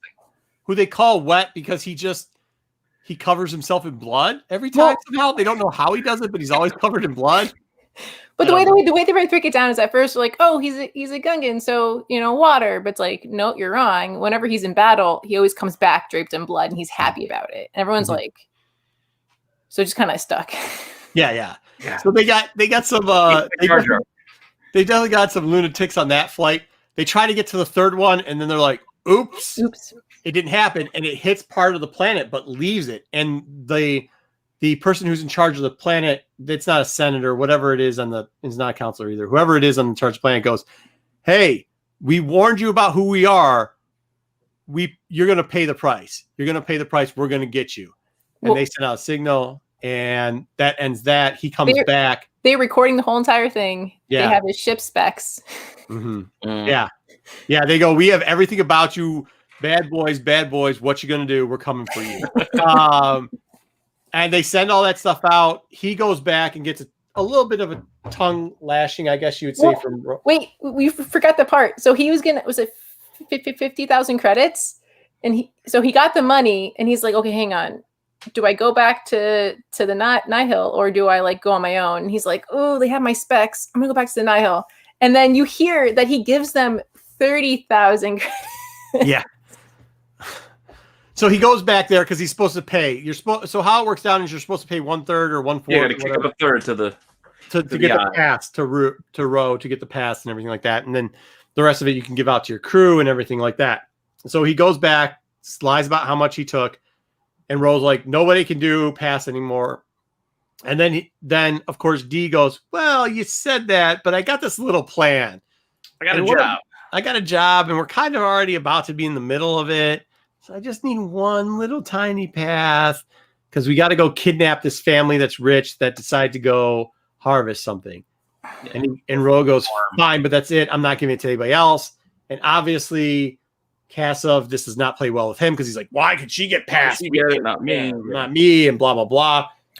At this point, Pan doesn't care. That's why I'm saying he's kind of aloof with it. He's like, whatever. He's a little bit of a, I wouldn't say she's a brown noser, but she like appeases and keeps on his good side.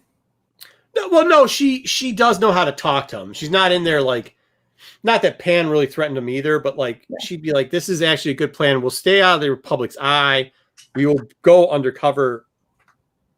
We're going to do it either way. If you give us the path, at least it won't track it back to us. Uses common sense and logic to get what she needs. But at the same time, don't give her too much credit with that too. I mean, we'll get to it later, but we're going to spoil stuff, but we're not trying to spoil the end at the beginning. So, so then they take us on a jaunt off to where that happens. And I thought this was written beautifully. They take us to a planet. They explain how the family was rich and they decided to move out. A wife and newlyweds decided to move out, have their kids out there. And they made their way by digging for something. Well, it's basically a prospector's planet. Mm-hmm. And not any corporation or family can hold more than 4 plots of land. So most of the planet is like unclaimed. So like there's some great minerals. It's like California during the gold rush, right? Go ahead. Sorry. No, you're right. Yeah, that was it. So this family went out there and they just started building and having kids and building bigger buildings and having more kids. Well, I think they only had 2 kids eventually, but whatever. They ended up building more, and got richer and richer and richer. They hit it big, and that's who they're going to kidnap. They have a new group that's trying to get in there, strikers and stuff, and storms that are trying to get their raises up, and they want to go in there and kidnap this family, at least one of them, and charge them, and send them back, ransom them to the rich family because it was originally from a rich family. They think they'll pay them back and everything like that. And that's when we come into. And I'm mad I don't think I reloaded this picture. But very interesting fact that we brought up the artist from the Kylo Ren book. Because in that Kylo Ren book, there's a temple that they show in there. An outpost. And that outpost shows up next. The characters that show up at that outpost. I'm sorry, I didn't even tell you guys about this, I guess. Yeah. But the Ephron outpost, that is where we get to see... And this is why this cover is so cool. If you remember, this cover right here is the out of print, the sold out of print cover. Mm-hmm. This is actually a scene that we're talking about right here. This actually shows up in the novel. These are the characters right there. There is somebody called Stokes. Bell obviously is there. Great Storm is back. And so is Porter. Oh, so is Porter. So Porter, we won't get to Porter yet. We'll just start off with what happens. They're back there. They're at the outpost. That's actually where Bell kind of stays. And so Amber. Storm. And yes. And then at the bottom. Don't forget Amber. Well, I will get that when I get to Porter. We'll get to Amber. So it starts off with continuing the training of kicking people off of high ledge mountains where they can die. they do that, and Stokes comes up and says he's just doing the best for you, kind of gives the like coach up to Bell, like, don't worry about it, you'll get it. They go back into the outpost to go. Oh yeah, because Stokes saves him, right? Yeah, at the end. Yeah, that's how you introduce Stokes. Yeah. Then they introduce us to Porter, who apparently has got like this reputation of being like, what was his nickname? Something like the Battle of Blood or something like that. Like, just you could tell he's the cook. He was Steven Seagal in Under Siege. He was the cook making pies. He's the cook making pie. But they don't let you up. They're like, yeah, he's just retired. He used to be this guy that just won all the battles and was everything else. They do mention something I'll get into a little bit later, which is kind of very interesting. Actually, I'll get into in a minute. Yeah. But then I want her to talk about it first. They also say that at one point, a certain puppy named, she just took a break. Yeah, Ember shows up outside to get food. And when it does show up to get food, they actually accepted it, even though you're not supposed to form attachments. They said something to the effect of it has a life force in it, and the Force sent it to us, so we cannot reject the Force because the Force sent it to us. Therefore, whatever. Jen, do you know how that works? The dog, the Amber, got sent to them because it was the Force, and the Force is can't be wrong because they couldn't. When they first got back, when they first saw the dog was like malnourished and like not doing great, and then like through like I think all Jedi probably exude that like really good vibe, right? So like it just got drawn to them, and then starts feeding it scraps. So it just kind of like it's that stray dog in the neighborhood that kind of just like you bond with and then just take in. Right, but you're not supposed to have that connection. So, and especially Great Storm being such a stickler for that, he somehow explained that the Force brought it to them, so it's actually the Force. Yeah. And therefore, since it's the Force, they're not having an attachment because it's just the Force. It's not an attachment. They definitely have attachment to the fire-breathing dog. But they bring up a good point in here, and they talk about Porter, and they also bring up the Great Sith War, which was really cool that they brought this back. I mean, to bring in such a topic that I know comes from kind of the legacy stuff that they recurred back to, it was kind of cool how they talked about what was going on with the Great Sith War and stuff like that. I really enjoyed that part. Well, didn't they kind of use Porter to like explain like how long he's been with the Jedi? Yeah. And let me explain to you like why I like Porter so much. And this is where it comes down to Porter, because he has arguably the greatest line in the entire book. So the D sent the group out. And Porter, but the way that the setup for, I don't know if you guys talked about this while I was gone, but like the setup for Porter was great. It's like you basically find out it's this guy who's retired, and instead of like being back on Coruscant in the temple, he chose to be on the outskirts. Even though he's retired from the Jedi, he wants to be helpful. So he's a chef. He can use all him Steven Seagal in Under Siege when you were gone. Oh, sorry. No, it's all right. But no, that's a very good point, because I think he's kind of avoiding something too. I don't think he wants to be around because his nickname, I can't remember what it is. Somebody could probably look it up, but it's like the bloody battle of something, or what the butcher of some. I want to say Bakersfield, but that's because man, I can't get it out of my head. The butcher or something, and that can't be the greatest of reputations. Yeah. So now he just wants to cook and help people out and do everything else. Yeah, mate. What was it, like 9-egg pie? And it was like there's different eggs in there. You don't want to know them all. How there's different eggs, and you don't know what the 3 are. He'll let you know how 5 of them are, or something. Yeah. That. It was kind of funny. It was written pretty well and joking around. Especially have this cast of characters together.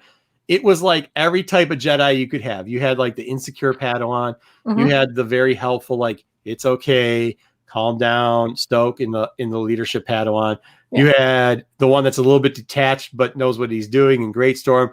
And then you had the old crotchety that's hiding something, and you know that it's going to go down. It was helpful to give them these kind of characterizations too, because in listening, it's different than reading a book. Like, because Marco, when you're reading a book, like if you miss something, you can quickly look back. But if I dip attention for like a second and they say a name and I didn't hear the name, I either have to make the decision of try to jump back like 30 seconds in the audio feed, or just try to figure it out as it goes on. There's so many times when I wanted to like write stuff down or like draw what they were describing. I'd be driving around because, like, I drive a lot for my job to different places, and so like I just kept wanting to write stuff down. And I'm like, oh, but you're right. Like I just kept going.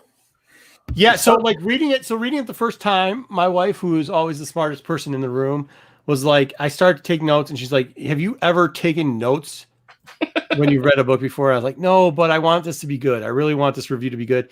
She's like, "Don't be a moron. Just read the book." So I did read it through, and when I read, I don't actually go back. I read it through the whole time first, and then if I go back at the end to try to read, I'll like make little hashes if I think I missed something around there. But I didn't have to here. It played so well, and I'm really engrossed with this group. Between the Nihil and this group, I can't say enough good things.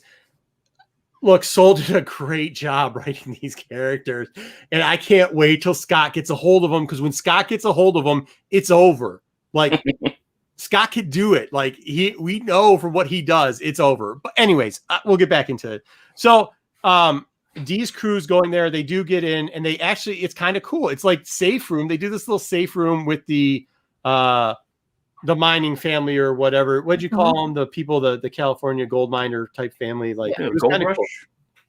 Yeah, it was really cool what they did there. And you think they actually might get away because they have some plans. The wife's like the husband's like, "Hey, I'm going to shoot these guys." And she's like, "Don't be an idiot." And she's out there using like the droid thing. She's blowing the people that was up. The cool part is like the fact that and then they kind of in the audio explained it. Like it was cool to hear it because basically they have all these like droids that are for mining. So they're heavy duty, can take a lot of damage. And so she on this pad is like making him do these maneuvers, and he's like in wonder. He's like, "Wow, look what she's doing." And he tries to say some stuff, and she's like, "Stop, I'm trying to like concentrate to like do it." Yeah, she's running defense, and and then like trying to get like, and they're dodging blasts, and he's like in awe of like, wow, like it takes time for her to input something, and so she's like pre-seeing. It was impressive. Yeah, it did play well on the audio, that part. I'll agree. So this is why I'll say that's in one of my higher ranked books, is because I've read books before where they are knitting or whittling wood and they're just using filler. And I despise books that use filler. Even if they're Star Wars books, I despise them when they use filler. Every page, it seemed, was to make you understand the characters better. All of them. And this is no exception. So they send out this thing and they're like, "Hey, listen, if we could just hold them back, maybe we could start a fire. Maybe the town will send somebody out." The kid gets out there. One of their children gets out and gets communication to the tower of the like whatever little police force is supposed to be there. And it sounds like they're going to come out. And then he mentions the Nihil and they go, "Sorry, bro, we're not coming." Yeah. And I tried calling them back, but they didn't pick up. Yeah. You think it's over. You do. You think they're done. Okay. And then this isn't exactly how it breaks down because they took a break. We're putting a couple chapters together. Yeah, they kind of leave you hanging sometimes with the story and then jump to the next one. Jump back. So then I mean, it's cool that they did that, but at the same time, you're invested and they're like, "Next story," and you're like, I don't want to hear about this romance with the wine tasting. Yeah, wine tasting romance. That's what I'm saying. Like, but they put it in there so they get back to a little bit more of the politics. They get back to some of the Burr stuff was in between there, probably right at that point and stuff like that. So it wasn't too bad. The Chris stuff, like I said, and it wasn't awful. Don't take it as that it was awful. No, it wasn't. If we have to point to things, that would be the. Not the slowdown, but it's that part where I'm thinking of like, let me go grab a snack. Why didn't you add this? Well, I'll tell you why I didn't like it in this chapter anyways later when we get into the next chapter. But so they end up sending, all of a sudden a beacon call kind of goes out to the outpost where the Jedi are. They said, "Hey, Jedi, just to let you know, we intercepted this call. It was to the police force or whatever the force is, the military force. They aren't going out there. These people are stranded. I don't know if you guys are real or not, but if you are, you might want to go out there." Yeah. Now, in between that, they have also done one thing. When they were up there and they were talking about laying low, they did note that Ro knows who Jedi are. And he says, "It's not just the Republic we're worried about. We're also worried about the Jedi." And then you see the first confrontation where you might actually see the Nihil and the Jedi get together. And you're like, oh, it's going down. And it does. So the family ends up getting captured. The Jedi show up. The group shows up. All of them show Honestly, up. Though I thought they were gonna just come and it would be all corpses. Like that's what I was kind of like, right? You're like, they're not gonna be there, and then They're not you're gonna like, get there in time. yeah. Oh, I thought they were gonna get there in time, and like I thought that was it. I thought that's how they were gonna discover who the Nihil were. They're gonna get there in time. No, I thought it was gonna be the other way. You see what they did, like Yeah. they Yeah, show because reading it, aftermath of who the. reading it, it kind of sounded like in my head, it sounded like they were going to get there just, it's going to be the usual Jedi story, just in the nick of time. Yeah. When they're trying to blow it down because there's this big Durasteel wall that they can't get through. There's only 4 of them left or whatever, or 6. Not going to be a big thing. They've blown up most of the Force. They'll get there in time. Jedi get there. They did not, obviously we just spoiled that. They did not get there in time. The family is gone. And they kind of start doing some. You have to learn the one part where the wife did all the droids went down, but the one droid did blow up their speeder. Yeah, and killed some people. And killed some of them. Yep. So then when the speeder went up, then the Nihil had to take a different path. Yes, they did. And so what happened was they used the Force to go around and they found out that some of the horse-like animals, we're kind of giving this away because we already did. The horse-like animals, these things right here, the Nihil actually packed them up and started taking the family, kind of like a wagon type situation is how I understood it reading it. Yeah. The family's like on the back. The husband keeps getting knocked out and he's trying to teach them how to get out of bands and whatever. He does pull a funny trick, like they do a Western little trope there where he whistles to stop the wagon. And it's brutal, man. This book sometimes is brutal. This character, one of the Nihil falls off and brains are busted everywhere and they describe it kind of with that being said. Oh, sorry. To rewind quickly, when she blew up the speeder, it killed some of the Nihil. And when they get in, they're like, if we were just going to take you before, but now we're going to hurt you. Because you're like, shoot, this is bad, right? And then when they're on that, the wagon getting taken, like the husband was playing dead.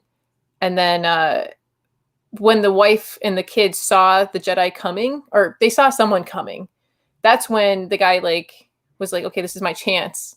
And he whistled or whatever that thing he did. Hey, did the clicks. Yeah. And then because they weren't, the Nihil weren't ready. Yeah. That was good. Yeah, it was cool because it's exactly how it should have played out. They fell off, all that, the horses stopped, one of them bust their head open. Yeah, I thought that was a good play too on I thought they were gonna hurt him anyways. They were just like, yeah, now we're gonna hurt you. I was like, yeah, they're devious anyways. We're the group that hurts people torture wise, not hurts them by punching them in the face, but will mentally or physically hurt them anyways. So I was actually surprised that all the family still had their fingers when they were on there. But it is what it is. So they get them there, they stop it, but it's not enough time. They keep going.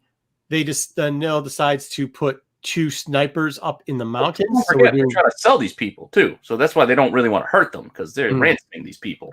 This is not normal job. And they do a good job reminding you of that subtly throughout the book or throughout this part of the storyline. I thought everything about the storyline was good.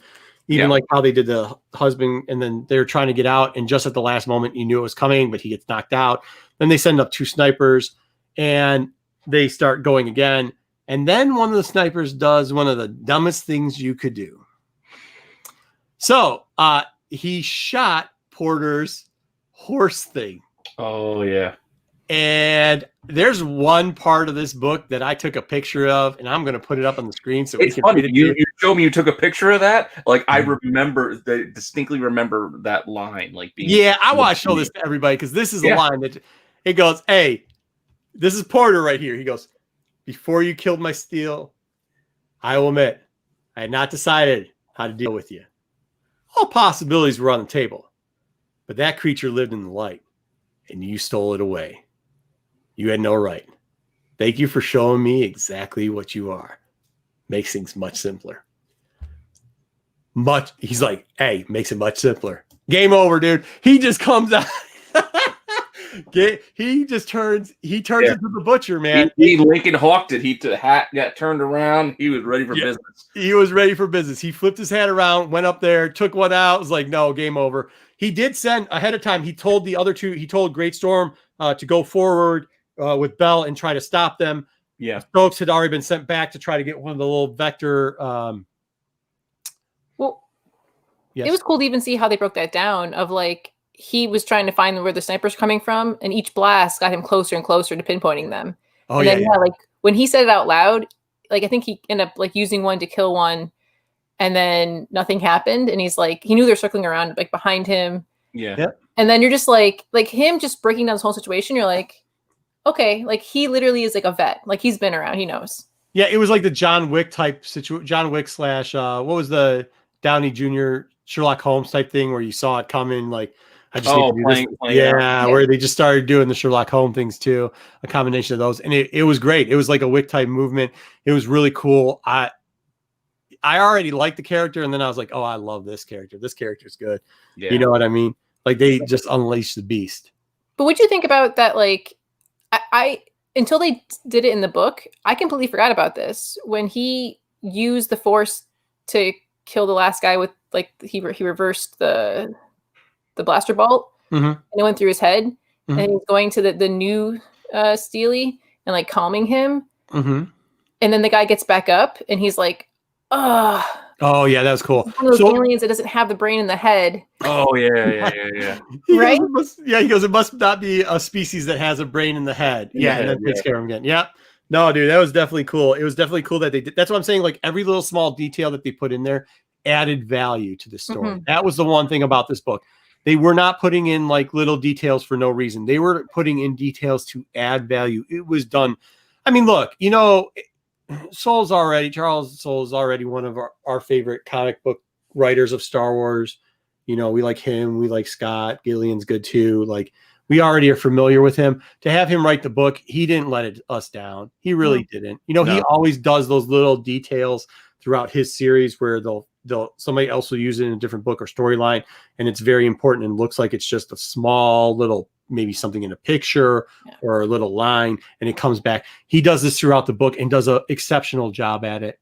So they go, the other two, Bell and Lodestorm, try to catch up with it. We are going to stop there because that's tell the best part. What best part? The best part was that line that he used. Well, yeah, but so he's coming on the Steely. The Nihil that doesn't have the brain in the head gets back up, and he's calming the Steely down. He can't move his hands, and he's like, oh man, I'm gonna die. Oh yeah. He's making like, I'm gonna die, and like that's fine. It's the Force, that's the will, blah blah blah. But he's like, man, I just came up with a new way to like fix my stew. Yeah. And then as that's going to happen, that Amber dog comes running and like blasts fire all over that Nihil guy. Yeah. Until he's like not moving anymore. You're like, that's Amber. That's awesome. Amber. Yeah. So what happens is he's really contemplating how it read. I don't know how it sounded. And the thing was, he's like, oh man, well, it sucks, but it's okay. Whatever. I had a good life. I did a lot of good things. I just hope he doesn't kill the Steely. And kind of like, I can't believe this sucker got me. Like, I can't believe this sucker got me. Yeah. But I had a good life. And then, he just gets torched. He gets roasted. I mean, game over. It was really cool. And I forgot about Amber too at that point. Like I thought in my head, I was like, they're not going to let him die. And then he goes on with his dialogue. And then you're like, oh, maybe they are going to let him die. I thought that Stokes was going to come back and do something. And then when you heard, and it reads, and I was like, oh, here she comes. And then it was Amber. I was like, oh, that was cool. Like that was very cool there. That was really cool. Obviously, Jen liked that part because all she's been yelling about is Amber since we showed Amber on the screen. But it really cool, man. It really is cool. I really like that group. That I think kind of covers us through. Does that cover us through? That covers us through almost the whole chapter of.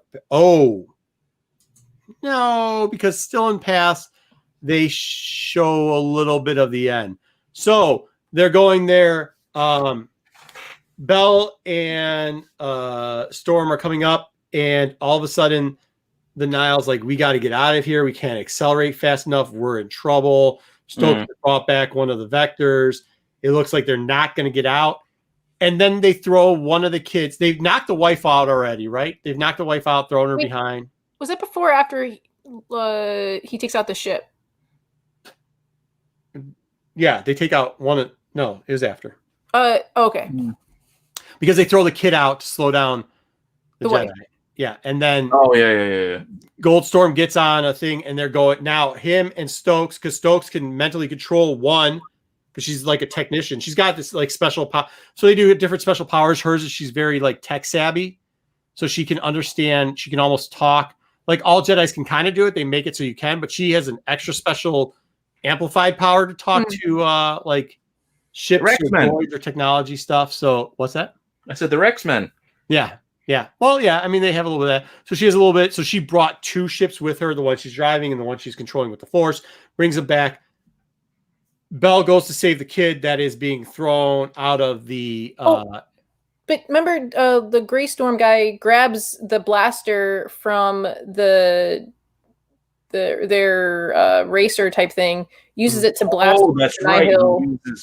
Yeah, he blasts one of their Nihil ships, so they only have 1 ship left. Yeah, they have 1 ship left. Yeah, but he takes the cannon, but he uses his lightsaber to fire a cannon. But he only had 1 shot. Yeah. When their ship blows up, they took a cannon and blew up. That was really cool too. He had a cannon on his back the whole time, and then used the cannon, and he used his lightsaber to unlock the cannon or whatever and just shoot it, which blew up. They didn't need 2 ships though. There's only 4 Nihil left. They didn't need 2 ships, so like that's true. Whatever. Anyways, but they get in their ship, they start to take off. Those 2, we're not reading the whole book to them. We're just kind of giving a very in-depth summary. So those 2 get on little vectors and they take off towards it, and they leave Bell behind, and Bell rescues the kid that got thrown out of there. And cool, I'll take you back to the outpost, blah, blah, blah. Well, no, that was a big deal for Bell though, I thought. Yeah. It was. Emotionally it was. Yes, emotionally it was. I'm not trying to skip this, but we said personally in our group chat that this was going to be an hour long, and I just looked at the clock. It's 1 hour. We're well past that. We gotta get going. So, but just kind of tying back to what we brought about Bell getting kicked off the cliff to kind of learn, like that's basically what ends up happening, where he has to jump out and save this little kid and halt a fall, basically, which he could not do up until this point. So it's sink or swim. But now it's not only just him; he has a life to save, and that's when he comes to that realization of what being a Jedi is. Yeah, and my master's really been looking out for me. He does care, because now we're in the situation, which he's been preparing me for, which is kind of cool.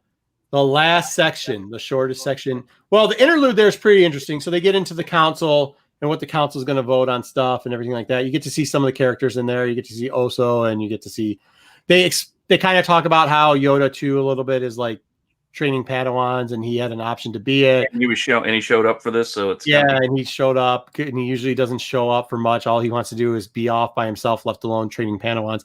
Doesn't really care about any of the politics, and how Chris is going to be in charge of a lot of stuff. Also, how she's going to be in charge of Starlight. We didn't get into that, but she's going to be in charge of the Starlight Days. She's to choose 200 years. Is it 200 years before Phantom Menace, like time frame wise? Yeah, it's going to be a little bit more than that. It's probably right around 200 some. Yep. So they get into that a little bit more, which is kind of cool. I mean, it's a short interlude, but whatever. They get into that. And then they get into the last part, which is the shortest part, 68 pages, the storm. So we'll try to wrap it up here real quick. Well, so here we go. Stuff starts to changing real quick. Well, wait, did you guys talk about Marchion Ro, like the old lady? We're about to what? The old lady?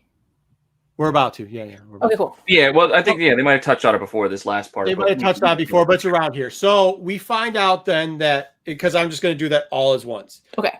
So Kassav comes back, and Ro has changed. He no longer is a pushover. Now he is, because D brought back the Jedi. Oh, wait, I didn't even get into that. So, yeah, we're really shortening this up real quickly. Damn. They do talk about what happens. Eventually what happens is everybody except for the dad gets saved. D comes in and saves her little storm, or the cloud. Mm-hmm. They end up catching Great Storm and knocking him unconscious. Okay. Yeah. They capture the Jedi. They bring him back. So it's not a complete failure of a mission, because they do have one person left. Yep. They have the dad. Of the family that's rich. They got a Jedi. And they have a Jedi. So they bring him back, and they bring him back to the Great Hall. And then Ro gives this big thing, and you start seeing him, and he gets level set Ro too, real quick, because we never really got into about being the Eye, like how he inherited it from his father, who kind of created the Nihil group, and then his father was murdered by the grandmother, though, right? No, it was the father. Okay. The father and him had left their planet to go for a better life. They had created these engines. They also had, and this is where it gets into it. So Ro starts to get a little cocky in this part. But one of the reasons is we find out where the past come from. And the past come from when we were talking about Santique, when the two husband cousins are like, it might be her. They had a sister. And the sister could use pathways. She creates the pathways. Well, she sees them. Yeah, she sees them, but she gets it. They set her up into like the system where she can sit down, and she pretty much becomes the nav computer. That's pretty much how it works. Mm-hmm. She becomes the nav computer. Is it a sister or just like a relative? Because she's really old. She's really old. I know, but I think it is a relative. They refer to her, but I thought it was kind of I don't know. But they were I don't want to call her a sister because the other two that are running it are just kind of like, I don't know, they're just kind of like there's no way she's up there, right? Inheriting this life. She's too old. Thing. Yeah, they said it could be her though, and I thought it was whatever. It's a relative somehow, and she's very old. She's very old, being kept alive. Ro and his dad originally had kidnapped her. Yeah, and it's really bad. Like they get into this is where Jen almost cried. So they end up kidnapping her, but she also gets like Auschwitz syndrome. Okay, like she kind of tries to appease her prisoners and everything else. What's that? Not Auschwitz. It's Alzheimer's. Stockholm. Sorry. Yeah, Stockholm syndrome. Yeah, that's what it's called. Anyways, so she tries to get it. She tries to please him sometimes. She tries to make sure that they don't whatever, and then she like kind of sometimes helps them out. She's having problems because she's in a tube and there's nothing to heal her, which the fruit moon will come up in a minute. But they also explain that Ro's dad got killed and they think that it was by Kavis. They don't know who it was because what happened was they went out after they created these engines and could get the pass and found these pirates. They were like, hey, listen, you guys can be the storm chasers and this whole system. Bring all your pirate friends with you. We'll give you the plans. You just have to kick a little bit up. Obviously, they try to kill him. They do point out that they kept this lady on a different part, and it is not a good life, Jen. Are you going to get us sympathetic here and try to make us cry? Like, the way that they kind of like break it down is like the eye of the storm is like the mastermind. It's the brain. So even though in the very beginning, they're like, even though he sat below them, I'm like, oh, they need him. Without him, they would have no paths, right? So I kind of knew where it was going to go eventually because there's no way this guy is that important with the paths and he's below them, right? And then with this lady, like what really pulled me is that like they described it as like she's a kid. She used to like see these pathways that other people didn't see as like a freaking like 6-year-old and like made her family, made her planet tons of money. And then they like kidnapped her at the age of like 6 or something or 7. And then this whole entire time she's been helping them. And like the fact that she just likes, it's almost like being a surfer, right? She just likes to freaking surf the wave. That's what she like ideally wants to be, just out in the galaxy, like finding new paths. And then every now and then she's like, oh shoot, I'm a captive. Like I have to do these things. And then he like shocks her. I don't know. It'll shock her. Yeah. So they do torture her if she doesn't do what they want because she just wants to party or whatever. But they have her like all wired up and she's having seizures and they have a doctor and it's not going well. I always saw it like this going through it till this point because we know what happens at the end. And I think that's why some of it gets how they played the character Ro out in the beginning looked like he was just like the son of somebody who did something. He's trying to get by. He does not want to create waves. Mm-hmm. He doesn't want to do anything. He doesn't want the Republic to know about him. He doesn't want the Jedi. He's just trying to hold on to her because he thinks they're going to try to find her. And if they do, he knows that they'll get rid of him. They don't need him. They'll get rid of him. He's not part of the Nihil or anything. Well, that was till this chapter. All of a sudden, he has a lightsaber. He decides we're going to pull an old school move. We're going to cut off a hand. Yes, his hand. Hand's gone. Punches him, beats him up pretty much, goes, look, this is how it's going now. I'm in charge. You're going to do what I want. He ends up sending Kassav and his group out to try to steal because he goes, listen, the Republic is going to get a hold of the memory bank that blew up. The memory bank from my inside sources of the High Republic says that the kid took a picture or saw, because he did, remember the kid that Burr helped, of the little storm chaser plane. Yep. They're going to know about us. We can't let that happen. Because you bumbled up the situation where you were blackmailing that planet, you have to go out there now and get this. These are the paths. Go out there and get it. right? Go get the black box. Yeah, get the black box. Yeah, they're trying to get the black box because if the Republic finds the black box, they'll find out that the Nihil exists and we'll come hunting them and yada yada. In the meantime, D really. Did you guys like Marchion Ro before this? I thought he was a little bit, but I will as this went on.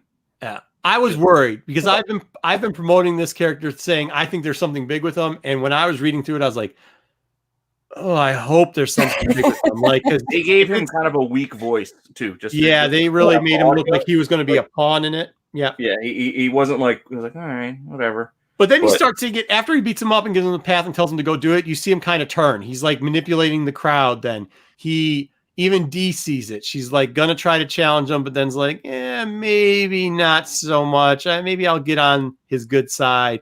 And of course, Pan is like, whatever, man. I'm just gonna make that money. I don't care. So they send him out. They send out what's his name? Kassav. Like he was gonna leave. Kassav's like, hey, I made a lot of money from this. I have all the warriors. Like Lorna D is like the sneaky sneaks, right? With like the stealth technology.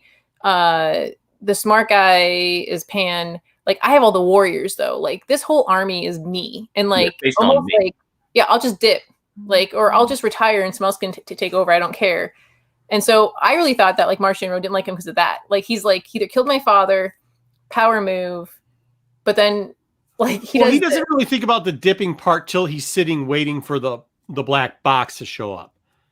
So they get a little bit more into like the kidnapping and everything else. They go through a couple other parts. Really, this is the big climax though of the Nihil. I think that's what everybody's going to remember about these last 68 pages.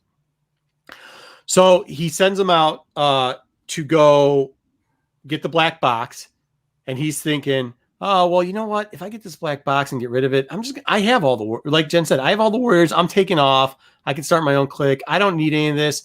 Let the Republic come and find him and the Jedi that he's so scared of. You know, he cut off my arm. I don't need this anymore. I'm outie, too lousy. But then everybody's kind of making fun of him. Like Wet Ball Bub is like, hey, by the way, we're not dipping because Ro told us that you were going to try that, and we're not.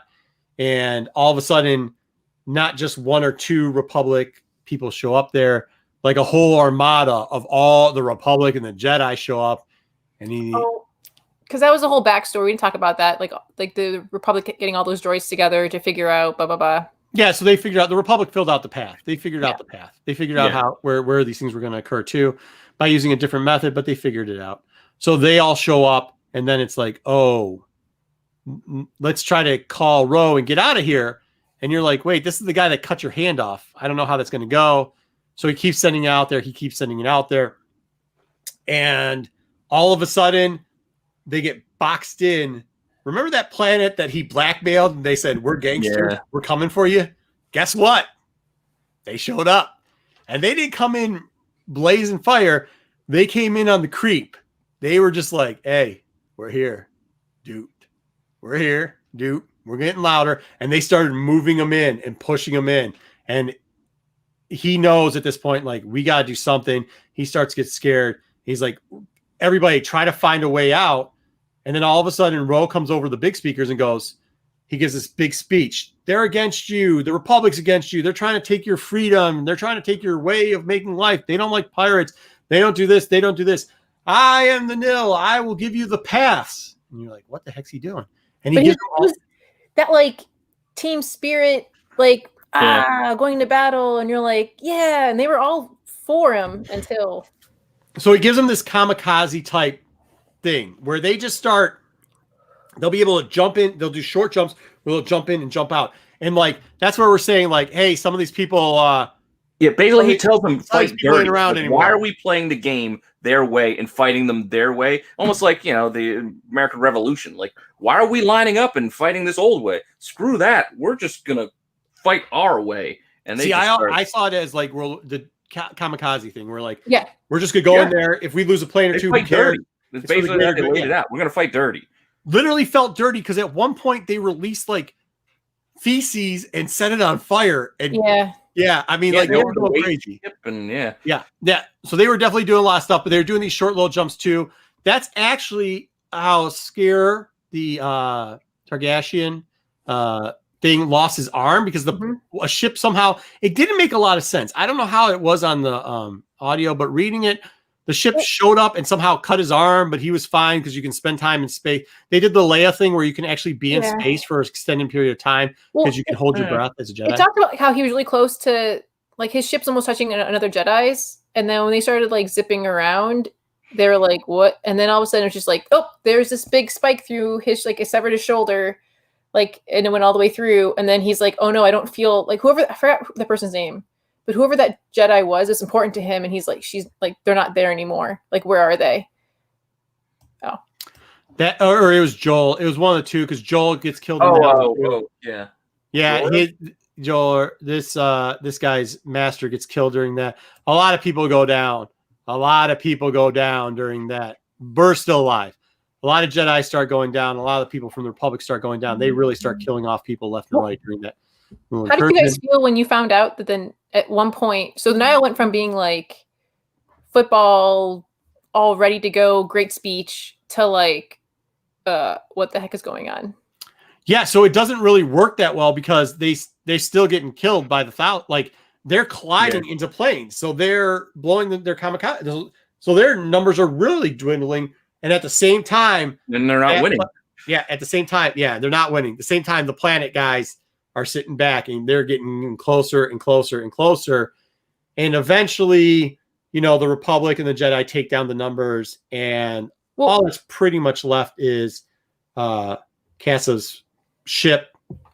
Jen, are you going to add something? They just explain that like their little jumps that Marchion Ro like does is not them flying the plane. It's them directly putting the coordinates into the hyperdrive. So that Ro's directly putting it in. Yes. So like they're not controlling their ships anymore. That's why they're like, wait, what's going on? So they're as they're hyper jumping, they're like, we don't have control. Like, what do we do? It's just somebody's driving me into this ship. Kassa figures that out. So all of a sudden the gangsters show up and are like, revenge is ours for the day. They get on there. They don't make it easy. There's some great lines once again going through that. But we got to go back to the Great Hall then, because now you're like, what is Ro going to do? Like Marchion Ro now has lost somebody. There is one less Great Storm. There's only 2 left. Luckily, they didn't kill off one of our... I mean, I think she's one of our favorite. Dee's one of my favorite, right? It was D one because, just because I thought they really did a good job character developing him. They really make you not like Kassa. Like, he doesn't... Yeah. You don't like him as a character. And Pan was kind of vanilla. I think you could have given her taken him. Either way, so they get back there, and she's like, yeah, this smells a little fishy. I'm very conniving, and it seems like you did something. And he's like, oh, yeah, I did. Now watch this. And he's showing like it all go on, and then his speech, and everybody's cheering in the hall. And he's like, yeah, but let me show you what happened here. And he goes, but I have the way, I have the path for you. I am now in charge of all of you. You will pretty much, and they get him all. He gives another riveting speech, cuts up some of the tape so it looks like they're going to be a revenge thing, and gets going. Also plays up off of Kassa's sacrifice. Like, sacrifice. That's what I'm saying. Sacrifice for us. He sacrificed for us. He gave his life. We'll go back out there. Rally behind me. He'd even sacrifice himself for the freedom to be a pirate so that they can't come for us. We are going to rally against them, which is really cool. Should we tell the Chris part and Man part first, or do you want to get into the how you make a Jedi a prisoner, which I thought was fabulous? Well, you guys either or. I'm gonna talk about. Oh, sorry. Go ahead. No, I'm just saying either or. Whatever you want to hit up next. Well, like, wait. So you want to do the whole Marchion Ro at the very end? I'm going. Yeah, that's one part. Yeah, that's going to be part of the Jedi prisoner. So I think we should get into the Chris Man thing. Okay. So so they go back at one point to Chris and Man, and now they're in a garden after all this is done. After they have deflected the Nihil, and they're on the Starlight. There's all different types of atmospheres and everything else from different planets. One of them apparently is really beautiful, and it's a garden. And the two are walking again and saying, like, isn't it good to get rid of Geos? And this is so nice. And maybe one day again. And I'm like, oh, this is so bad. But something really cool happens. Something really cool happens at the end right there. she leaves, and he comes back. So I'm sorry, Chris leaves because he's like, I'll meet you inside or whatever. And man goes to go stand by himself. And all of a sudden he's having like future visions and his nose is bleeding. And he sees the destruction pretty much of the Jedi, right, Jen? Is that how it played out in the thing? It definitely sounded like the destruction of the Jedi at that point, which was really cool because you see now that he's got all this stuff bent up. He was seeing a lot of Jedi dying. He was seeing all this dark side type stuff come in, like kind of like Sifo Dyas and stuff like that, which is really cool. Which, by the way, really cool going to be in the comics because guess what? Scott was the one who did Count Dooku, and there's a couple points in the Dooku book that we might be able to pull out of here too. Like that vision thing, he has done that before. We know works out really well. Another thing too that happens there is right after that they go back to Ro. Do you want to go through this with Ro at the end? Well, okay. The Avar Chris and him, like they do that whole like lovey-dovey thing again, but she's going to be on the Starlight beacon and he's going to a planet. So they're separating and like, I'm not gonna see you again for a long time. More flirting, blah, blah, blah. It's weird. But they're being separated. And yeah, he has that vision. It's like super foreboding. But yeah, Marchion Ro, like I really didn't know. Like you said something about the character. Real quickly about that, but that's why I was saying like a bit when they in the first chapter when they did the Forbidden Love thing, I don't think they should have done it. I think that was my one complaint. You could have cut that out because you did this N one, which was actually done a little bit better. Because then you see him send her away, even though they're spending their last moments together, and he has the bloody nose views. So, anyways, but go ahead. So, like with the Marchion Ro, like I didn't. You mentioned him before, and I was like, okay. And I made sure not to read the comic book first. I read the book, or I listened to the book first, and then the comic, which he's not in that. But it's fine. Listening to it, I'm like, I actually kind of felt bad for him. You're like, oh man, his dad got murdered, and he's with these people who are like crazy, and he seems to have like some semblance of like humanity about him. But then when they unfurled the very end, like, so this is good. So they go into the end, and there's these prisoners being tortured, and one of them at the end is a Great Storm, the Jedi that was kidnapped by Dee. Yeah. He's not exactly being tortured, but Ro breaks it down, and his thing is, my grandmother taught me about you Jedi, and I know how to imprison a Jedi. You don't imprison a Jedi with chains and torture. What you do is you connect all these innocent people with the Force together. Yeah, he wasn't the only prisoner there. Like there was other, and you torture them, and their screams drain the Force out of the Jedi. And they're not even like anyone important. He's literally like, I don't know who they are. They're in here, and you're like, that's that was some. Oh, it's sadistic. And then Great Storm tries to go and push him with the Force and knock him out, but he doesn't have enough power to do it, and he gets laughed at. And actually, another great line in all these great lines that they use, Ro said, "You want my plan?" This was cool because at first I thought they were going to do like, "Oh, here it comes." He's asking for the plan. He's going to do the evil henchmen dialogue thing. No, Ro goes, "You want my plans? Plans fail, bro. Plans fail. I just set goals. Yeah, that's it. I set goals." And you're like, whoa. And then he starts breaking down all the goals he set. Jen, would you like to review some of the goals he set? Oh my God. Like when you find out like this, like last chapter or two, oh man, I'm trying to remember. There's like a movie or TV show that has to have the same thing where like everything bad that happened was because he wanted to do that. He hid that from the reader or from us. You find out like that stupid storm ship taking that route to intersect with that ship that had a cast, whatever. Like that was him. He put that ship in that route to set that off. He knew. Ro gave him a path, and the path was to drop it right in front of that ship. And then we needed something to happen that would draw in the Jedi and the Republic.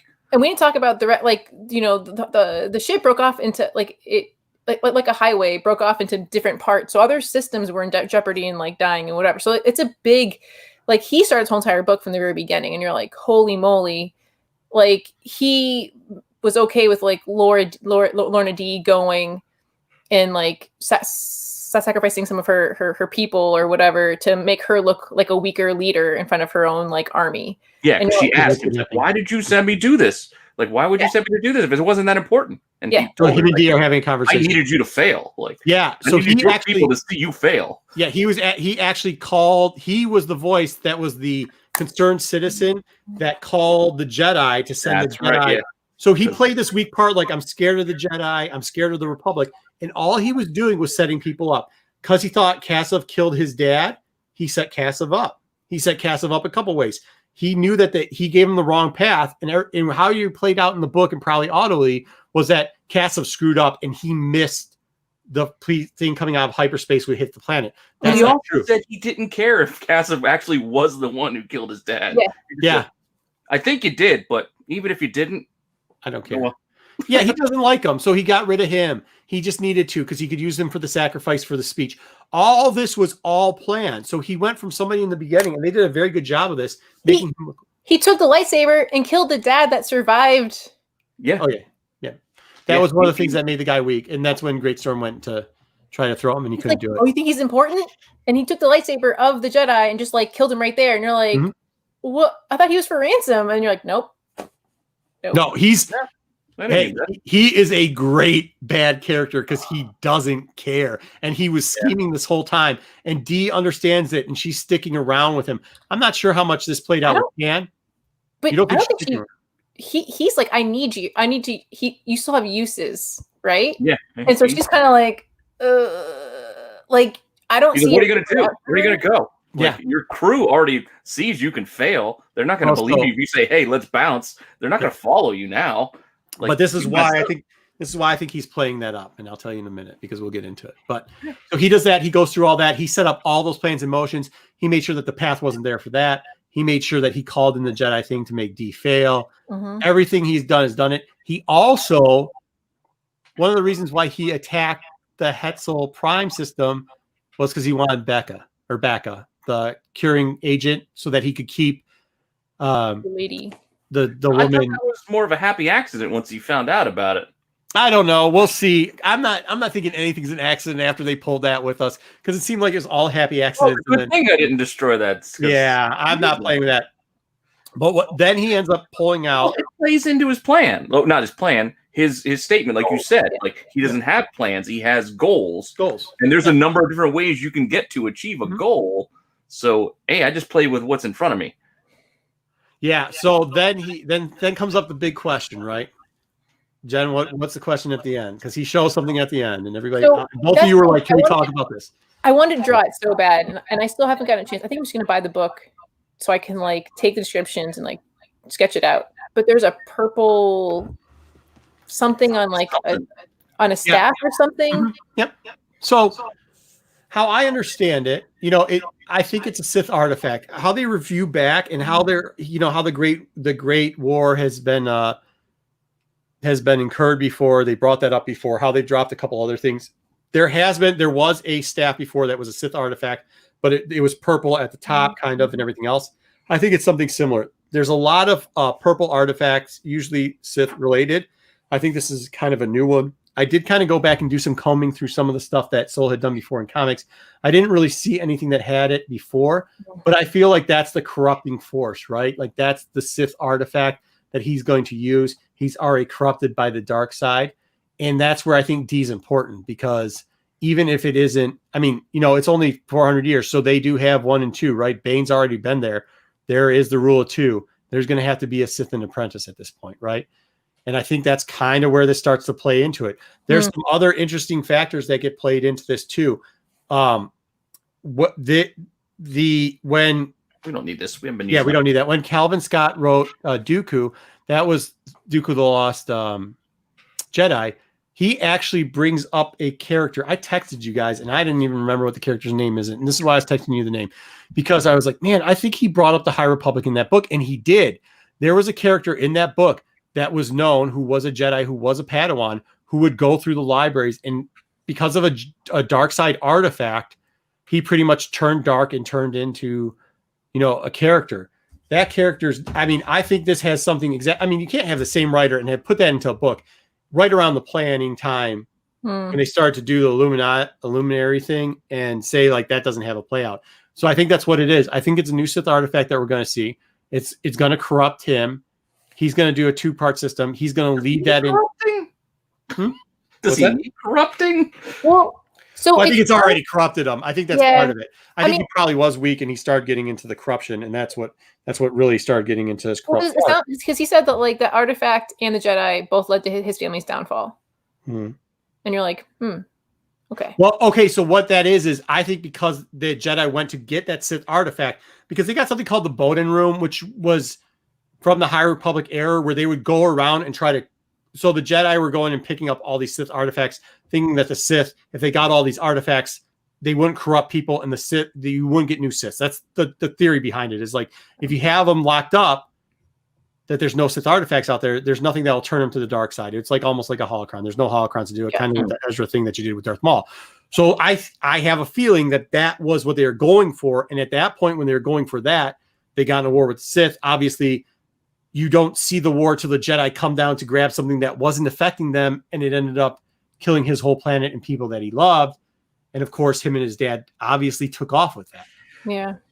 I know, but at the same time, I know you're thinking of the Sith corrupting him, but still, he and his dad kidnapped a little kid and were using using her for her abilities, basically. And I understand that. So my dad was doing it. I grew up, but he kept doing it, torturing her, and So how many people were doing that? It was his dad and him. Good point. I mean, hey, look, I could be wrong with it, but I think they're kind of no Sith though. What's that? They kept saying in their presentation, no Sith, like in this High Republic era. Yeah, but if you looked at that whiteboard, it definitely says Sith in there, and it definitely says rule of Sith. So I know. And by the way, I kind of like the idea of there not being Sith. Like, can't there be bad people in this universe who aren't Sith? Yeah, no. I like the idea of Rey not having important parents at first. What was that one helmet that when you would put the helmet on, it made the you? Mama, yeah. So I just feel like that it's very similar, and like if it's near you, it just like makes you worse. I agree. I'm really trying to look up that, but like I said, that's why I sent it out there. I can't find the name of it anymore. But there was in the Calvin Scott book, Dooku, there was a character who was a Padawan. They definitely refer to it. He went to the Bodon chamber or whatever and found the artifacts. I don't know how to say it. Yeah. What's his name? Clias Teredny. Okay, cool. Reading it right. I also know you have a lot of typos when you send me messages. So yes, I do. Spell that name and I don't know. Whatever. Anyways, go check the references for that. You'll figure it out because it has to deal with Sifo Dyas and everything else. Go back, but just buy the book and read it or listen to it. That was like the first audiobook they were trying to push out. Yeah. I remember running into Calvin Scott at Celebration and I was like, "Hey, bro, what's up with this audiobook?" I was like, "Where's the print?" And he's like, he has an accent and he's like, "Well, that's not our thing. We're just going to do it." I go, no. I don't listen to books. You need to print a book. It's like, we're not going to do that. There you go. So look for that character right there too. So they can say they're not going to do Sith all they want. That character turns into a Sith. They're doing Sith. Okay. Plus we saw the whiteboard. They're doing Sith. Anyways, great book though. Hey, we got the 5 lightsabers. That's what we rank everything on. 5 lightsabers. It was established by Wookiee. How many lightsabers, Pete, do we get on this for the novel? Just the novel, nothing else. Just the novel. Are we doing fulls? We doing halves? Yeah, you can do a half. I can half. Yeah. Push comes to shove, I would lean possibly between 4 and 4.5. I'm going to lean towards 4.5 because us going over the Marchion Ro stuff really reminded me of what I did love about this. And I said at the beginning, it's a little tough to start. You get that bit of bouncing around. You don't know who these characters are. And then as we're at this point, a lot of them didn't matter anyway. They end up getting killed. It's just to kind of set the vibe, the mood. But once the story gets really into it, I know we kind of bounced around in our review or reaction, but it really does grab you. And there is stuff that you just can't wait to see what happens next. So I did enjoy it. I'm not giving it a 5 because there were little bits that I was just like, a little bit. The telenovela stuff was a little rough, but I'm going 4.5. If ultimately push comes to shove, 4.5 is where I land. I really enjoyed it, even though it's just enjoyable. And what was your two best parts? Like, what were, I mean, just sum them up. I don't need like, just like, what were you? The reveal, basically, at the end of like the machinations that Ro had in place. I love seeing stuff like. I love that Kaiser Soze at the end. You know, usual suspects reveal that. No, I wanted you to do that. I needed you to fail. Like that's why I sent you. Like I wanted you to fail because I needed your crew to see you. You know, you mess up. Like I needed them on my side. Like and them to look to me. Like that part was one of them. And I also agree. Like the Great Storm and Bell stuff. I don't know whatever. Maybe the same reasons. I liked that their dynamic between the two of them early on. So every time their story came back up, I kind of perked up my ears. Ooh, what's going on here? Jen, give it to us. It's tough because like Mark Thompson does a great job. And again, like he did Dark Disciples, and I actually legitly thought it was two different people for Ventress and Boss, but it's the same person. But he does a more feminine character. It comes up. I just had a really hard time whenever he was of our Chris. I was like, "Ooh, it sounds weird." That was tough. So I want to reread it so I can like differentiate a little bit better. I feel like where Dark Disciples was a 5. I think you're right. This is like a 4.5 on the audiobook. I think as like world building and theories and like where this is going, it's probably more like a 5 because like it gave me a lot of little tidbits. I mean, I was hooked within the first 3 chapters. Like legitly, when the Great Disaster was as it was happening, and I could like in my mind's eye like see it, my eyes got watery because I was like, "Holy crap! Like this is a bad disaster happening. Like this is messed up." And then like Belle and Amber were my favorite characters. Like I want them to stay together because Dog and his boy, like that's cool. And then Marchion Ro, like it's kind of like a Joffrey thing. I'm like, you mother. If I saw you in real life, I'd punch you in the face. Because what the heck? Joffrey was an idiot, though, for the most part. Like this dude, I have hopes that we had a villain that's not a Sith. But he might still not be a Sith. He just might be like a master player.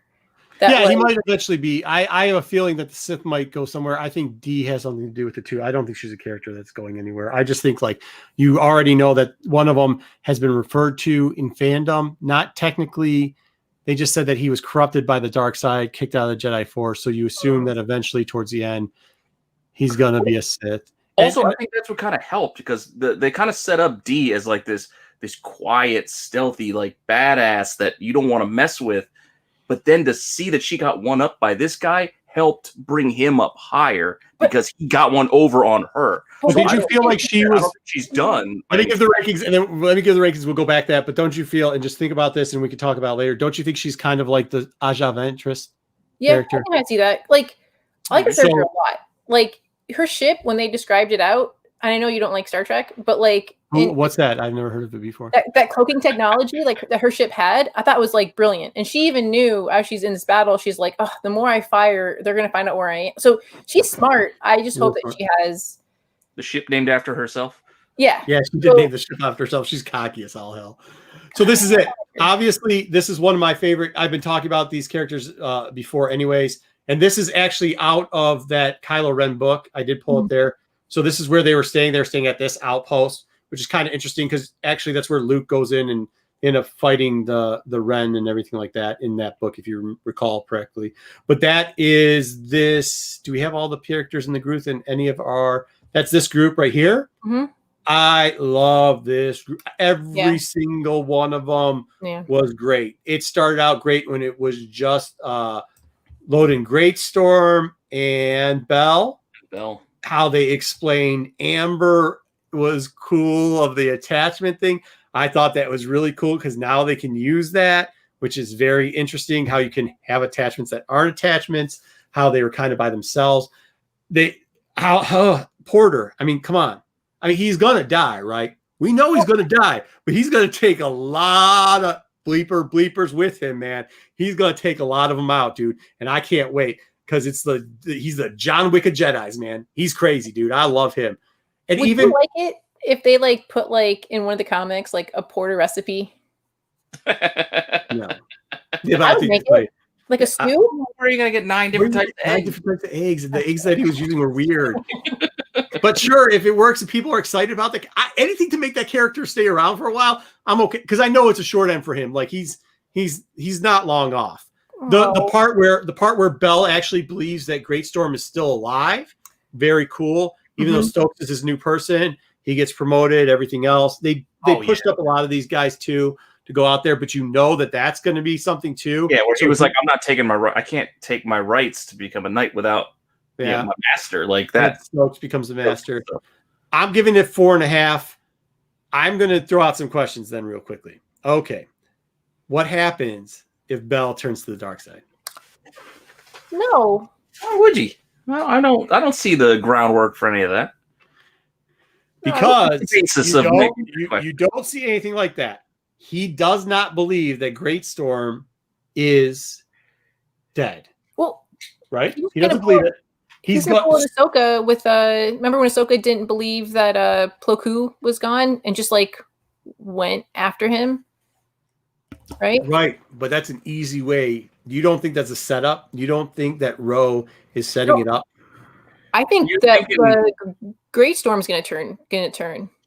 No, I can't turn. I don't think that. I think because he's too calm to do it. I think he just gives it up. I was thinking that, but then I thought about it. And I was like, yeah, that's the easy way. And this book has already gone so crazy, and they have this drawn out that like they're not doing anything cheap. Like even the romance stuff, which is what it is, they're not doing anything cheap here. Something else is happening here. And to be honest with you, I even kind of hate speculating on it because I really do like the fact that it shocks the crowd. Like I like saying that I thought Ro was going to be sweet, and he turned out to be sweet. He is what bad guy should be. I was worried because I was worried earlier. I was like, man, this dude ain't. Yeah, dude, he makes the Emperor look weak. He makes Maul look. I mean, this guy is just does not care. They did such a great job with him. Well, even how he was treating the old woman, like they went into detail about like her skin is like paper. Oh no, the skin on her heart is like paper thin, and he like shocked her like 3 or 4 times. Like he doesn't care. Like, that's the thing. Like, it wasn't like a change like that. That's what really impressed me about it. It wasn't like, oh, there was some switch that flipped and he became. It's just I just didn't see it. Like I just wasn't seeing what he was doing, which it just made it the better of a turn, I guess. Mm-hmm. Mm-hmm. Yeah, I mean, it's crazy. I thought, Amber, we covered Amber a little bit too. That's Jen's favorite, apparently. But yeah, dude, I thought it was really good, man. And you can see a lot of these characters showing up, and it looks like they're going to do a lot of good things with it. Obviously, we showed you the wanted comic cover that they got approved over there, and so he's going to write. I showed you that. Yep. So he's going to write D. D's coming probably in 2, right? I mean, you'd have to assume that they only gave him permission to do this, Drew over there, because she's actually going to show up in that. We hope. We saw some Nihil anyways. Oh, this is the other thing. They take off their masks. So remember the previews, I didn't want to give this away when we were reviewing the comic because I didn't want to get to you. But I was like, there's a guy here. Looks kind of interesting. I think they're setting up. And if you read the Ireland book, not to give it all away, but the Nihil don't wear the masks all the time anymore. Ro took off his mask, and now all the Nihil can take off their masks and put them on whenever they want to. And I will tell you that D does something with D rolls over to the Ireland Little Kid book 2. So that character is not going anywhere. Ro's is going nowhere. D's going nowhere. And you're going to get Bell and them. They're not going anywhere. It's really good. I would, if I had to rank them, those 2 groups I really like. Chris and them, it's okay. Like you're thinking your Bell turn is based on his I don't want to say affinity, but his attachment to his master as well as his attachment to another being in Ember. Right. So how they made the dog and said it's not really an attachment thing. It's Anakin all over again. I think they're going to pull Anakin with Bell. Yeah, I think they're going to do it. And Greatstorm is Padme. I don't know. I mean. No, because Padme just gave up. She had two babies, but she died because she had nothing to live for. Would it be his? Would it be his, that still bothers this. Oh shoot, Liam Neeson was Qui-Gon. Qui-Gon. Mm-hmm. It would be his Qui-Gon. Without him, oh man, dang, that does make sense. Sorry. Well, what, February 4th? Get the next But Porter could. Hey, they could do like Shane and Porter could take in Amber, so Amber's still around. All right, back to being positive. Is it February 4th, the next one? Yeah, I think it's February 4th. Something like somewhere around there. Yeah, I mean, I think we still should do a review on whatever. Oh, hey, by the way, had a little guest pre-show by the name of Jedi Johnson. Some of you out there might know him. We're gonna feature Jedi Johnson on a couple things. We're gonna do a book review of him with him. But before we're gonna do that, we're gonna just do a little show and tell, figure out how he got into. He's got a lot of interesting stories, believe it or not. I know a lot of you saw his promo before on here. He doesn't always wear a tin hat, but he definitely has got some great stories. So I think maybe next week we might get into that. We do have some stuff that we've shot that needs to get out. I'm sorry for not getting the stuff out this week. We just had a little bit of technical difficulties, as they say. Stuff's changing around because we got so much great stuff going on in this channel that every once in a while we have a hiccup. So sorry for all those people that reached out to me and asked what was happening. There was nothing wrong with me. I did not get sick. I'm not, I got big thumbs and fingers, and that happens every once in a while. All right. Can we go to comments now? I have saved myself from comments all day long. Crowd, if we have any comments, we can. Hey, there's a lot I couldn't keep. I tried looking over while we were talking, but you guys, you had conversations I lost track of. Yeah, I think. Are we asking about the acolytes? I know this is a new topic of speculation. I still am under the impression that the acolytes are going to come on later. Maybe.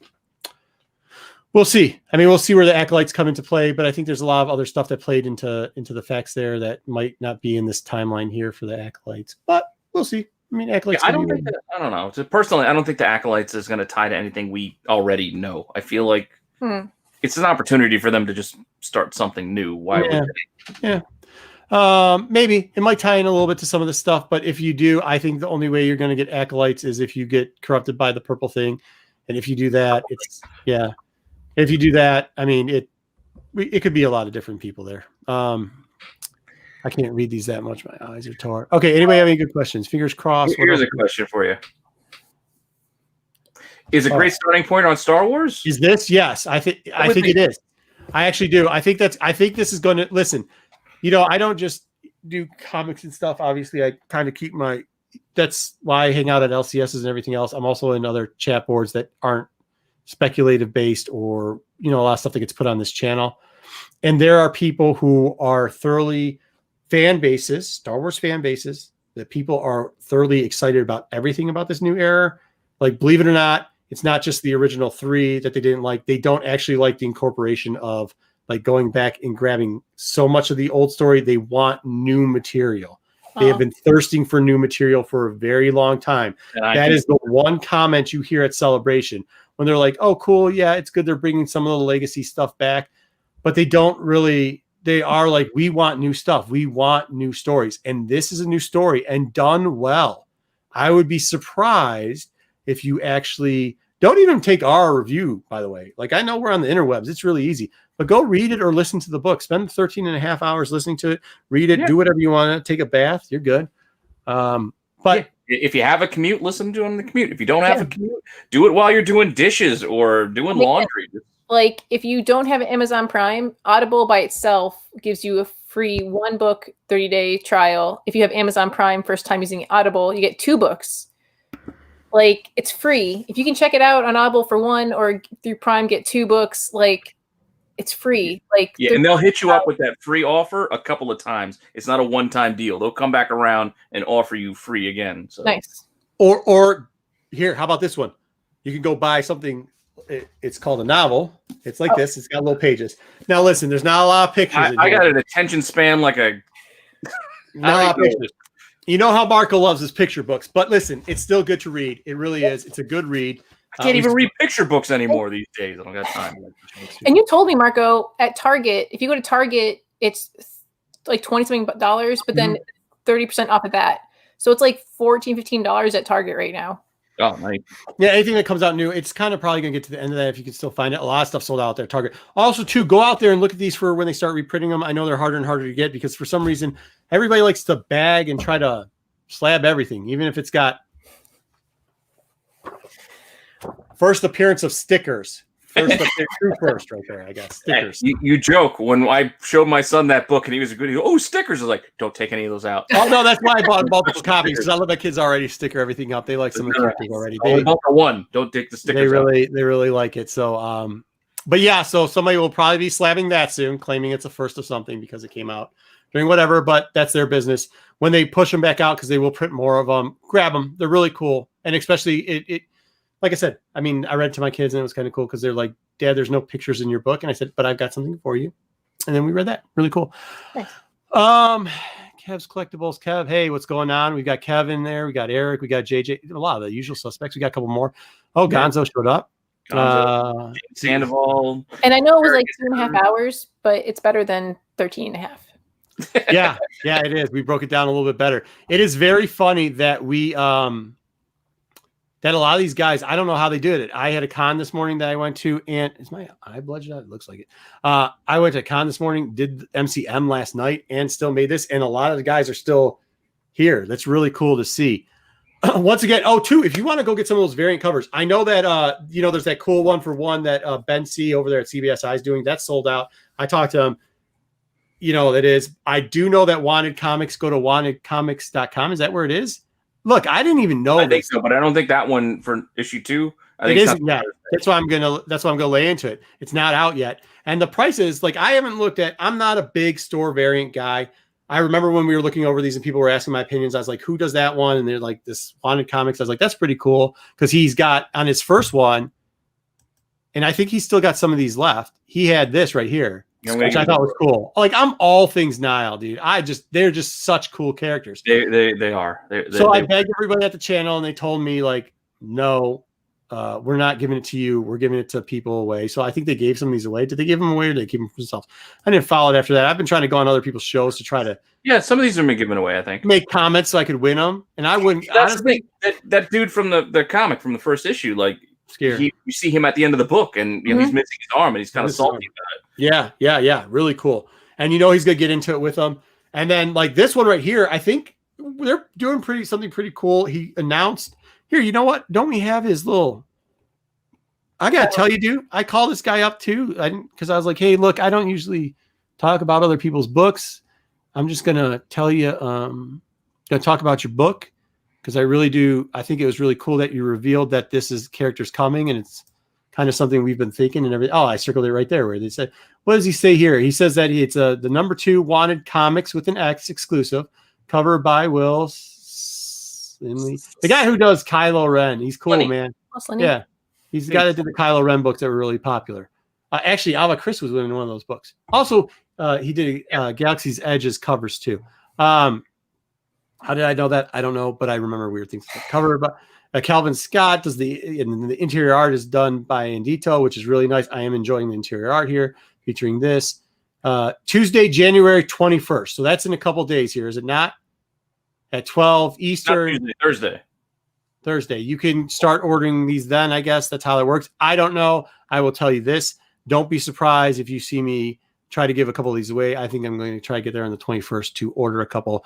I just like this cover so much. So that's what I'll do. I'll tell you I'm buying that book. I'll probably see if he's got any of those first ones back too. Maybe buy them both. It seems really reasonable. They're still there because I tried to. Yeah, I tried to put the first one in my cart to order the second one, but I couldn't order the second one yet because it's not on sale yet. And I'm like, all right, well, hopefully come Thursday, I can get the first issue with the second issue. Because, again, I'm not a big store variant guy either, but I buy the ones that I like because I'm not buying them to resell them. I'm buying them because I want it. So if you buy a store variant, buy it because you want it, not because you think you can sell it to make money. Yeah, I did see something in the comments. Yeah, because I'm old. So the store variants, there's a long history of those. Maybe one day on MCM I'll get into them. But like, there's a lot of people that were saying they were missing out on the first one and they wanted to know. And I sent a couple books out to people because they really couldn't get in. They just wanted to read it. Honestly, for 2 covers, I think it's, I don't know what the price is, maybe under $40. You can't get them probably cheaper anyplace else. At least you get to read the book out of it. I know that's tough, man. I wish there was more of the covers. I will tell you that print run was huge. And there's a lot of people on Instagram that have got like hundreds of books. They're like, I've seen short boxes, multiple short boxes sitting in people's houses. So if you want to know how something sells out, that's because people just aren't even reading it. They're just putting them in short boxes. But yeah, so that is what it is. If you need them, that's still the first one there, so you can actually read the book if you want to read the book and enjoy it. Feel free to do that. And I think if you just want one cover, it's like $14 or $15, which is a little bit high. Which is a little bit high, I guess, because the cover is $4 or whatever. But you know what? For a store variant, that's not bad. Like 15 it isn't. bucks, It's not bad for a store variant. Okay, cool. So maybe that's it. A lot of time is $20 for the guys. ticket. Don't buy them all out. Let me buy like at least one or two, and then I'll do something on the show. I'll give them away. Then you guys can go support this guy. Buy it. I did hit him up. He seemed very legit. He seems like a very nice guy.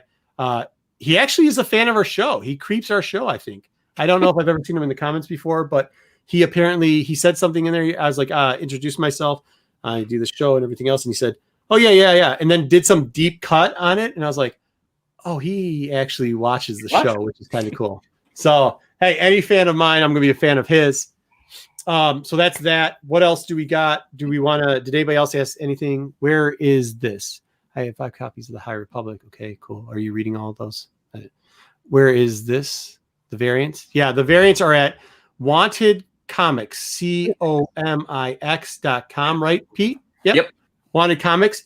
The number 1's still available. The number 2, can somebody get into the pictures? Because I put a 1 in there so you can see the covers on these. They're really cool. I know these have been going around our personal chats for a while. Pete, you got it, or if not. What picture are you looking for? Here it is. So this is the number 1. This is the variant. And I think there's a version to this too. And then the number 2 goes on sale, and it's got D on the cover of it.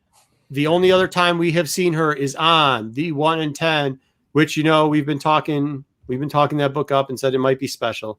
And thank you for over there. I mentioned to you earlier, I did not get that book, even though I ordered it. Yeah. Pete I ordered that from DCBS. I ordered the A, B, and C and the 1 in 10, but they sent me the A, B, and C and the 1 in 25. Which I can't be mad because I got the 1 in 25, but I really wanted that cover. Wait, really? Yeah. Did you? What did they say when you wrote them? I didn't write them back because I'm like, well, I just opened it today. I've had it for like a few days, but I opened the box today specifically because I wanted to pull that copy of that book out to put it next to me when we did this, and it wasn't in there because they gave me the 1 in 25. Hey, look, I've been a big proponent of the Hans cover. I love that cover. I like this cover too. Obviously, I like it more now because I love Dee. And to see her on the cover, I think she's there's Hans. Yeah, I like the Hans. I like both those covers. I like this cover too, man. I don't know what you guys think about Dee, but I still like her. Again, don't get me wrong. I like her. I think she's got a lot more in there. I'll post that on it. I think those are my favorite. Chad, do you guys have favorite? Did you guys read the novel here? JJ, did you get the novel done? Did you listen to it? I know you've been really busy at work saving people's lives, so it's probably more important to do that than sitting in bathtubs and reading books and everything like that. But, hopefully you did. Great breakdown. Thank you, Eric. I really do appreciate it. Eric, did anybody get a chance to read this yet or listen to it? Because I really hope you did. If you didn't, please do it again. Yeah, the cover swipe is the CBSI one. I saw some people receive theirs. What is it, the comic book exclusives one, right? Oh, yeah, sorry. Comic book. Yeah. I mean, Ben C, who does CBSI. He's a part of it, but it's not just his. Second print does come at the end of the month of January and early February. Third print is FOC for number 1, 2. So you could get the third copy cheaper. You're right. You could go out there and get a third print copy. Look, if you can get the 1 in 10, get it. I think it's cool. If you can get the Hans, I love the Hans. And if you can get, the wanted stuff, I'd get after that too. Those are all still available. I think 1 in 10s haven't gone nuts as of yet. I think people when they can get the 1 in 10 still for probably close to or less than the C cover, the Hans cover. Yeah, I think when people figure out what's in this novel and actually read about this character, all this is going to go away. It's just going to go away. I could be wrong. Like, don't buy it because you think it's going to be rare or go away, or it's going to be I'm just telling you, it's a cool character, and if you read it, you probably liked it too. Don't forget about getting my Pokemon cards. That's a different show, but yes. You finished it barely. What did you think, JJ? Can we get a response from JJ, a ranking system really quickly of what he thought? And are we right on with this D character and Ro? Who were your favorite? JJ, if you could respond with who your favorite characters were and how many lightsabers you got it, I'd really appreciate it. Anybody else too in the comments? I'd appreciate that too. What about you guys? Top three characters. While we're sitting here waiting for JJ. Let's see what's going on. Oh, look at that. Good. I'm glad it's on Eric's list. Yeah, top 3 characters has got to be. I know he's going to die. I really know he's going to die, but I have Porter. I have a combination of Porter and Ro at the top. It goes flip-flops just because of how well they did it, but like flip-flops between those two characters. And then after that, number 3 would be D. And then a short 4th would probably be Bell. Probably be Bellish, but only, well, maybe it's tough. Amber. It's tough, man. It is really tough. Great Storm. You don't want to include Great Storm in your list? I do, but like you said 3. I'm trying to do 3. I know. I'm not Jen. I'm not going to add 5. She's going to stay 5 here. We know what she does for grading. There's going to be 5 that she comes out. So Pete, before she adds 5, Pete, who are your 3? No, I'm to ask the question, so I don't go. I go last. Jen can add her 4th and 5th. Wait, JJ Maxwell came through. He gave it 4 lightsabers. That's awesome. He loved 90% of it. I would assume that the love story didn't tickle his fancy either. And then Gonzo gave it 4. First novel I've read since high school. Congratulations. Good. Keep it going. There's some great ones out there. She mentioned Dark Disciples. That is amazing. And we're definitely going to cover Dark Disciples. And we're going to cover it with Jedi Johnson. Jen, are you going to cover that with us too? Okay. So Dark Disciple. Okay. If I ride the lottery in this book with my heart like having palpitations, Dark Disciples, I legit like towards the end had like tears, and I was like, "We're not doing it." So you're going to be in or out? Are you in and or out? I'll be in for Dark Disciples. Okay, cool. Give us the top 3 characters you liked in this, if you could. Okay, Marchion Ro is not going to be on the list because he's like Joffrey. Like I hate him so much. I hate him. Like I do not like him. But you're not doing Dark Disciples. As in, like, if I ever meet the actor or whoever wrote this person, I'd be like, hey, you did a great job. I hate that fucking character because he's the worst person ever, right? My favorite characters, because they're not bad guys, are I'm going to put Bell and Amber as 1. And then, oh, shoot, what was the Wookiee? Oh, Burr. Yeah, Burr. Very good. Very good character. Very good character. Mm-hmm. And who do you got as 3? Shit. That's tough. Oh, and then Lorna D.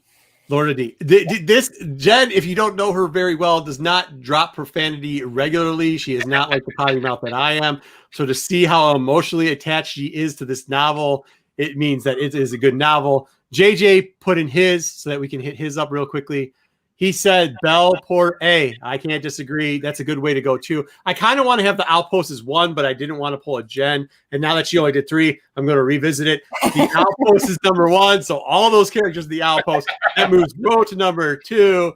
And then we got D as number 3. Okay, Pete, go ahead. I love Joffrey. I'm Marchion Ro. Like by the end of it. Did you get the lightsabers? Jen, did you give the lightsabers? How many?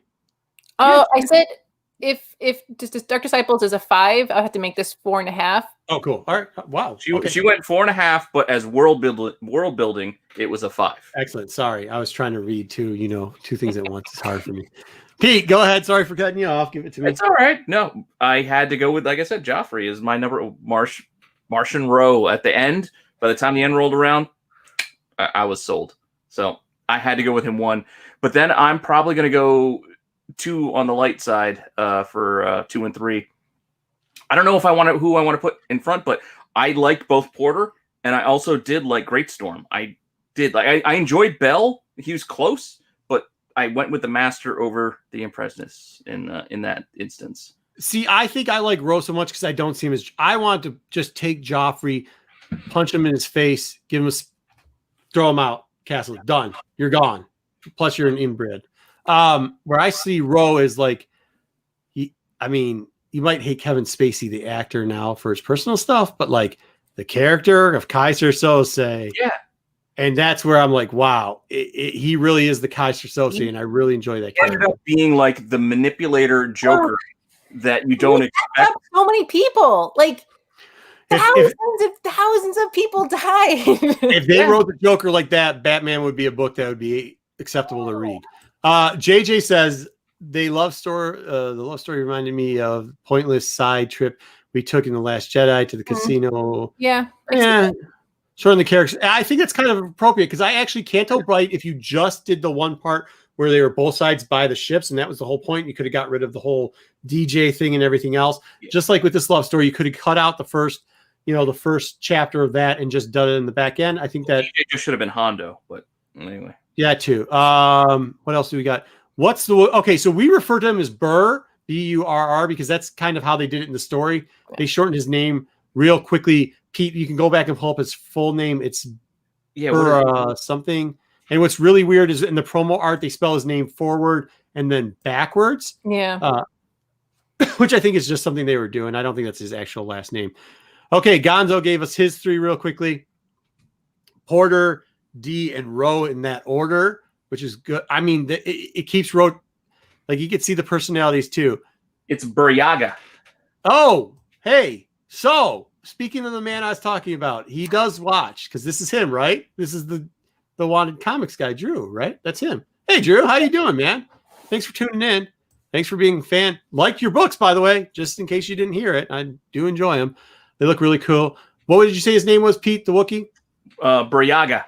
Buryaga. And then they had in the promo art that his name was Yaga Robe because it's Buryaga backwards. They did that with a couple other characters and changed it later on. I like Burr too, says JJ Maxwell, but after the early chapters, I kept having a yes, just in Kale's yes. Yeah, the whole time. That's funny. But I like that. I do like that they just give him a translator for the whole thing. Well, because that's one thing I think when in Star Wars, when we watch all of like Chewie's scenes, like other characters know what he's saying, but we're kind of like, I don't know what he's what. But in this, we can see what, and it's like, wow, that would be frustrating. Even though I knew what I was saying. Yeah. Mm-hmm. Yeah, no, that's what I'm saying. Like the little details that they played out in this book, and that's why people were asking, like, is this a good starting point? I think it is. They gave so much details in here that like. The comic book, if you just read the comic book first, it's kind of like, oh, this is short and like, okay, it was good, but like I was trying not to do it because I read the novel already. I'd already finished the novel and then read the comic book, and I was like, oh, cool. You know, they fast forwarded it. We're good. Nihil's coming, bro. Like it's coming. So I was excited, and then I was like, okay, cool. Then they're finishing off. They're explaining the rest of the teams and who's on the team. Because you now have the grouping teams, and we kind of covered that in the comic book of how we felt the teams were going to happen. I want to thank you for that too, because I was going to read the comic, but then you were like, no, finish the book first and then read the comic. And when I did that, I'm like, oh, okay. Like I think if I would have read the comic, I wouldn't have finished as much. I wasn't told to do that, so I read the comic first. And I'm like, Look, I'll tell people if they ask questions, I'm very open about it, and I'll tell you what my opinion is on it, and you can do whatever you want with it. But I think that also helps. As much as I complained of like, you know, there's a 500,000 print run on this book and people are sitting around with long boxes of it. It does help because people reached out and got the novels and are reading it. And by the time the second print comes out, it'll be perfect because they will, the fandom will be able to read the novels and then read the comics and then look at the second one. So tie them in because that first comic is almost, I hate to say it, but it's almost a little bit of filler. And if you read the novel, it's really good, but like, that Marvel is taking so long with the comic book. Like usually Marvel's like twice a month. You know what I mean? Like we start a new series where twice a month we're giving you issue 1, issue 2 before the month's out. Well, because there was supposed to be like a 3-month gap between. Originally, the plan was when the novel was supposed to come out and the comic book was supposed to come out. The Marvel comic book was going to be a 6-story short. It was going to be like a short mini arc because of everything that happened in the novel. So the first novel was going to hit right. And then they were going to drop the Kitty book, the sticker book. And then a couple months later in between, they were going to do like the Ireland thing and everything else. And at the same time, then the comic book would happen there. Now they dropped all 3 of those at the same time. And in the same week had to do the comic because they postponed it all for like a year. So they had all this stuff built up for it and everything like that and rock and roll. That's how you go. I mean, it is what it is. I don't think it's a bad thing. People are really, you know, I've seen that. Look, I think we can all see what happens on our YouTube channel. We can see what the clickbait is and what people are screaming and yelling about. It's the same people that always scream and yell about the same thing. I'll just say, go ahead and read this and form your own opinion, man. I mean, a lot of guys in here, a lot of people that are in the chat do that. And everybody that I know that has read this has not been disappointed. I know there's some person I talked to or heard was like, oh, I got through 7 pages. It's so boring. I put the book down. But they said time out. They also said that they haven't read a book since like forever. So like, I don't think they were motivated to read it. So maybe listening to it might be a good option too. Yeah, it's a good option.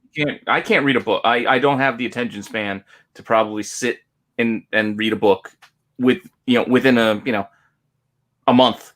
Like it'd be finished. Like I just don't have it in me anymore. And you don't have to but yeah. So there's different ways to do it. And you guys said the audio was acceptable. You did say there were some funny parts, and there was also another character which we won't mention how it comes out, what the voice sounded like. But no, it's okay. Did you hear that in early on? I think it was like the minister or whoever was on the planet that was about to be destroyed. He sounded like the voice actor. He did like Trump. He sounded like Trump. Oh yeah. Yeah, you're right. He did. Yeah. He was doing like a Trump voice, even though it was a good character. Yeah. He was a good character. I was like, he was a good character. He was trying to do his job and do things well, but he was just doing kind of a... Well, maybe he's... Yeah, whatever he's trying to do with it. There was John... I can't find my notes. I was trying to find my notes before this, but one character that was a Jedi was on there, and then they played the Empire theme, and I was like... And I wrote it down somewhere, but I can't find it. Oh. They played the Empire theme behind that person, and I was like... Oh, really? That's important. I put that down. Right? Because it was noticeable. Because you're like... Yeah, because again, while they were playing, they played the music, so you get pumped up like there. If anybody knows that, right in there, because they didn't play any of the music in the book. There's no music in there. There's just some kid coming up and punching me in the face going, "Can we wrestle, bro? Can we wrestle, bro?" Okay, let's wrestle. All right, let me put this down. Cool too, like when the Nihil were on the thing, like, and you would hear like the metal music. It was good. Oh yeah, you guys could probably hear that. Yeah, oh, they were playing like some. It was like The Crow, like when they were in the. You know what book I bet it's good is Alphabet Squad, because how they describe the music in that book too is probably pretty good. John Burr isn't just a cool name; the character's actually really cool too. I like how they already gave him a nickname, because they're like, we're gonna give you the world's longest name and then shorten it, which I appreciate. I appreciate 4-letter names; they're great. I hope Gonzo. I do too. I hope that Porter stays a while. But they killed so many people in this book already. Like they gave backstories to they really did give backstories to 5 or 6 people, and then they're gone. You're gone. And that was that's the tough part about the beginning. So hang in there if you read or listen. If you're reading it or listening to it, hang in there, because they'll off some people pretty quick. John, Pete, did you put the link to the comic below in our subsections in the comments, or no? I don't think so. Okay, cool. Well, go to Tales from the Flip Side. We do have a comic review if you haven't seen it. A lot shorter than this. Actually, I think you don't even see my face on it, so it's pretty cool. You don't have to look at me. You just hear, and you get Solo Wookiee too. So if you missed Solo, unfortunately, Solo couldn't attend. He had to go handle a little business with ripping somebody's arm off that owes him a couple credits, and that's what Wookiees do. Either way, bad joke, because that's for Solo.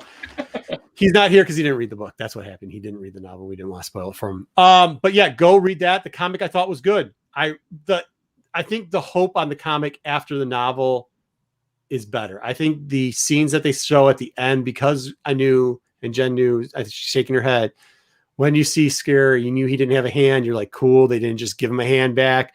There's a couple other things that they did in that book, in the comic book, and you're like, cool. All right. And then they show you the previews for 2, and you're like, yes, because the Nihil's coming, man. They're in that book. And that's the thing. I read the comic first, which I'm sure a lot of you did first. But after reading the book, I got to go back and read the comic again. But I already have more of an appreciation for the comic, knowing some of the backstory going into it.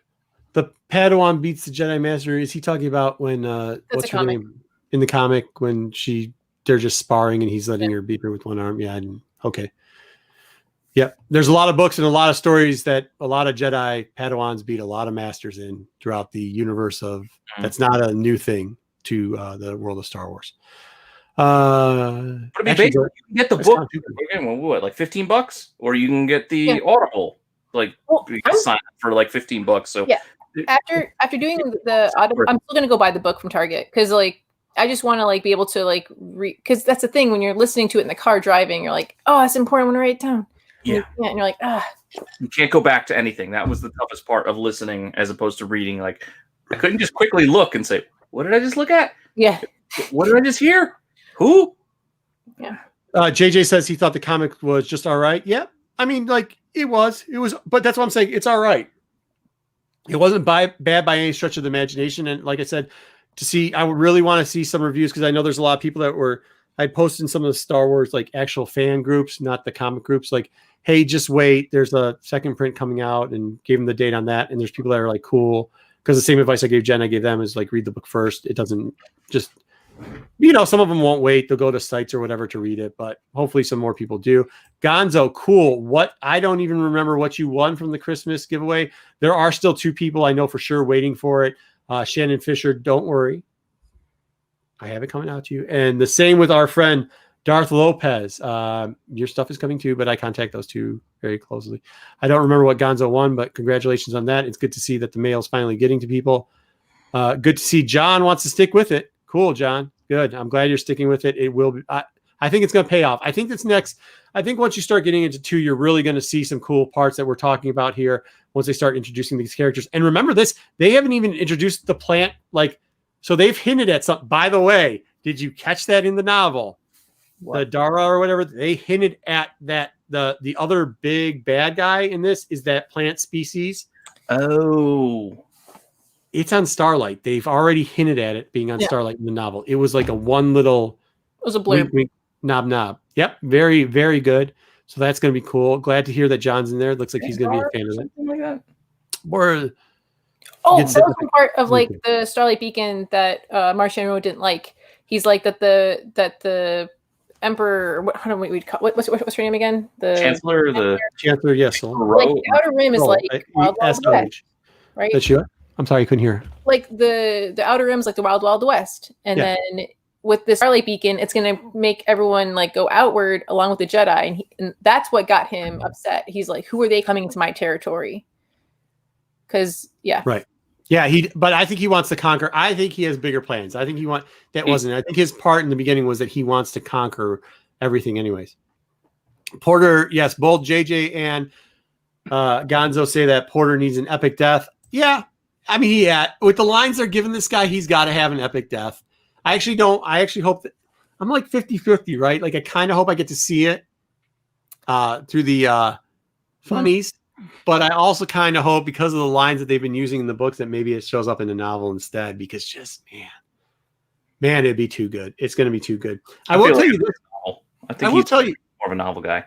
Yeah, I will tell you this. A lot of this stuff isn't going to make, a different type of media. I don't think it's going to make a cartoon or a movie or a TV show because there's too much you're killing off so many characters and ending so many stories. Like there's no gap. They are getting so much detail. There's no gapping in the story. And if you know anything about Star Wars, the big thing about Star Wars is all their animation fills in gaps. That's what they use animation for. And all their shows fill in dead periods that haven't been explained yet. So what if it fills between the end of High Republic and Acolyte? Yeah, that'd be cool, man. I think that'd be cool. Yeah, that'd be cool. I mean, I think when you get Acolyte, you're going to get that guy that's out of Count Dooku's book. I really do think that that's who it's going to be because why not? I think they've given too many clues. I think he finally ends up with that purple staff part. And what's the book called again? What is it? Rising or Dooku Lost Jedi? Lost Jedi. That's a good book, dude. Sifo Divas is in there. I should probably review that book too. I don't know, guys. You want me to review that book too? That's a really good book. Okay. And there's some really cool stuff in there. Real cool stuff in there. And Kevin Scott wrote it. So, I mean, I know obviously people listen because we start talking about those Vader Castle books and you can't find a Vader Castle. You saw what happened this Halloween. There wasn't any Vader Castles left, man. There wasn't any, and they're clearing out those shelves to read it. It's good storylines, and obviously they have good art on a lot of the stuff they use. Matt, good to see you. Yes, we're still going. I know he can't believe it. He knew that I was at the con earlier today and that I've gotten no sleep, and I've slept 3 hours for the last. He was over at MCM. If you didn't catch MCM, make sure you watch it. It's a fun time. It is a fun time. And then you'll get some of the inside jokes in the chat because these guys love to joke around with me. Stuff I say that night. One good thing about JJ says one good thing about novel 1 being delayed is I think no, it's not even that far. No, it's February, 2-3 weeks, right? Mm-hmm. Yeah, it's the 6th, I think, something like that. And in the meantime, you could fill in with the Ireland book if you haven't read that. I mean, it's got big print in it, even for people like me with bad eyes. This is the beginning. Now, what I know. Wait, I'm sorry. I shouldn't do that. Okay, so since this is the beginning, now I want to know what happened to the beacon. Oh, it's still they're just it's so it was because of the disaster, it was delayed. The opening was delayed. It's done being built. Now it's opening up, and of our Chris is going to be aborted as the Jedi. And that's where the plant species is going to be. We know for the novel there was a little tidbit in there, and the Dargan or whatever the bad, I can't remember what the name of the bad guy planet swamp plant people are, but they are on that already. So it's going to be interesting what happens with that thing. And that's what I think also about the Chancellor that made her kind of just like, all right, you guys got 30 days until the beacon opens to figure this all out. Otherwise, so JJ Maxwell said he meant what's the next Charles Soule novel, number 2? Oh, what's the next? No, he's right. That's further down the road. Okay. But they follow Starlin Gius, I know for sure, in the next novel too. Yes, if you want to find out more about that, $199. Do know this, guys, not just $199. And that Momoka cover, there's going to be a lot of them, so don't feel too left out. Don't overpay for that. Oh, 200? Yeah, 200. Get 200 because the story keeps going on there. And what they're going to do is all these authors that are writing anything, if they're writing the comic books, if they're writing the novels, if they're writing the kids' book, they're all going to do like 2 to 4 part little storylines that cover certain elements of it. So then after 200, 201, I think, who's writing, JJ, do you know who's writing 99? It was Soule who did 99 and 200. I think it's Scott or Ireland. One of the two is going to do, or maybe it's Gray. Oh, I hope it's Gray. I can't wait for Gray because Gray's book's coming out in February. They're going to do 201 and 202, and then they'll keep moving on and moving on. They give you short little blimps. There is a real cool cover for both. Like, obviously, the Momoka cover is cool for, that's the PX. That's the one that you can get through the comic book store. The next one after that is a graffiti, the comic book store one, not the newsstand one that you can pick up at Kroger, Myers, or Barnes and Nobles. The one that you can only pick up at comic book stores is a Boba Fett graffiti book for 201, which is also real cool cover. So make sure you pre-order those. I think you could still late order Momoka if you go to your comic book store. I'm not going to guarantee you that, but I think you can still. I think you can like the Golden Apples and some of the bigger stores have them. Or okay. Have them for 2 weeks reason. I'm going to be like 3 parts though. Is it 3 parts? Okay. No, I meant Charles Soule. Yep, he's right. Yeah, you are right on that. They are going to gap that out a little bit, but it was going to be a lot longer if we didn't have the shortened period. Matt's got jokes. Okay, very good. So does Gonzo. We've lost control of the chat. So, does anybody have any more questions? I wonder, what does Eric say? He's always 3 hours in. Do we have anything else? Yeah, this is supposed to be an hour long. I wonder if they bring characters into the High Republic. So the timing would be a little off there, Eric. Well, I would. Wasn't it crazy that they talked about this arc of High Republic and how they have different arcs planned, like different phases planned? So like this arc goes through this year and part of next year, and then the new arc begins. Yes, which is cool. Could you imagine how long they were going to extend it though? Like JJ said, if they didn't have it all, pushed together, that would be ridiculous.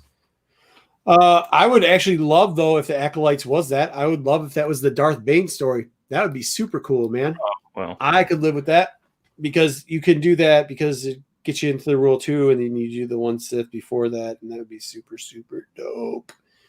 Okay. We've got 2 minutes left, so we can either go through and waste 2 minutes, or we can tell you the other shows that are on the channel. What do they say? Yeah. Okay, so we could either go through this, and what do we got? Mondays, we have the flagship. Oh, make sure you tune in on Monday.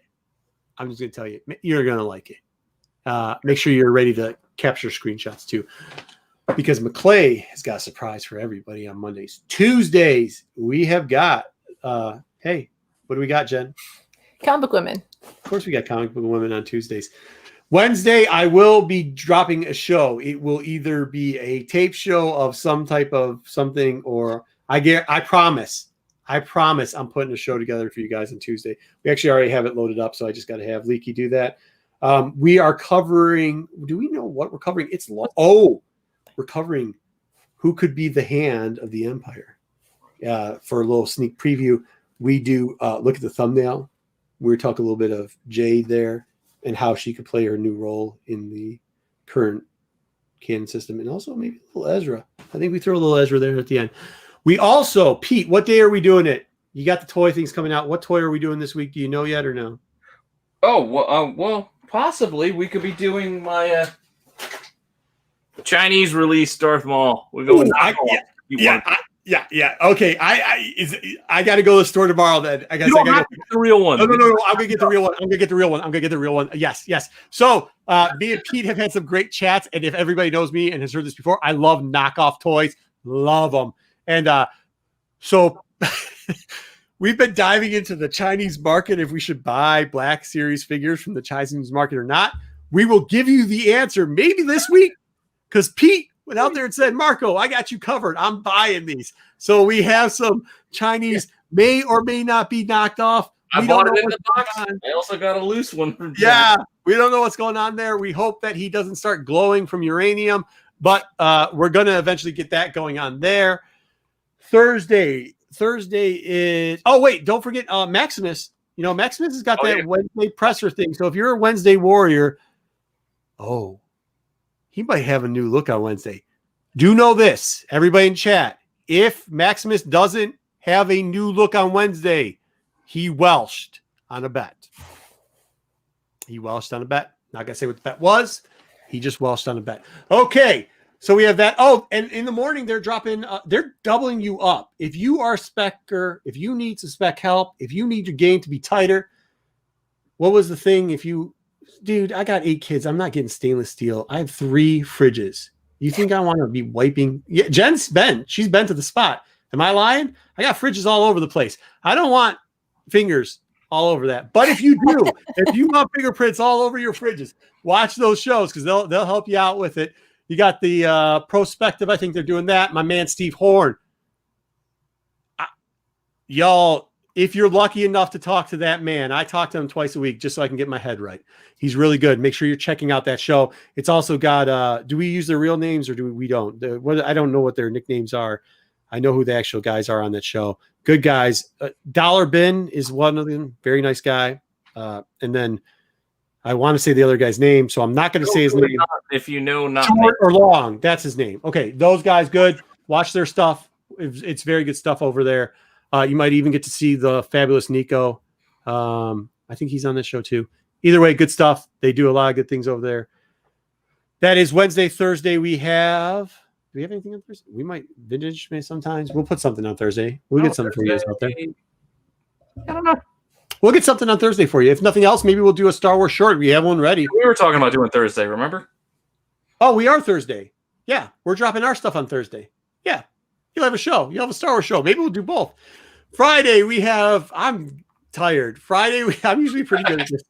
Friday, we have, what do we have on Friday? I put my dollar bin in the afternoon on Friday. Oh, top 10. Pete's got a brilliant new idea for dollar bin, so I hope he lets this one go out there. And of course, we've got, look, Ben S's top 10. It's legit, dude.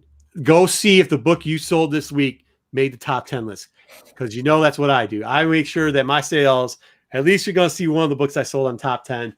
It's going to be there. So check out Ben's top 10 list, and that's got Mel. And make sure you tell Mel he still owes me $1 or $2. I know he got a new job. So Bird City usually hop on there. Oh yeah, Anthony over at Bird City, awesome. They're great. They actually, that's where I do a lot of my pre-ordering too. Don't forget that. Hit them up. They've got great stuff over there at Bird City. Saturday is what? Saturday was yesterday. MCM. Yeah. If you want to hear about people cutting in front of Marco and stealing Pokemon out of his hands or whatever debauchery you want to listen to with a little bit of spec thrown in, and they get some great artists in there too, and guys that create books and stuff like that. It's a good show. It's fun. It really is a fun show. Check them out. Matt and Kyle, the absolute geek crew over there, and whoever else is going to jump into that, it is a party. Be prepared. I can't stay up by the time those guys start rolling on Saturday, because I try to get a toy video out Saturday morning, but half the time I can't make it.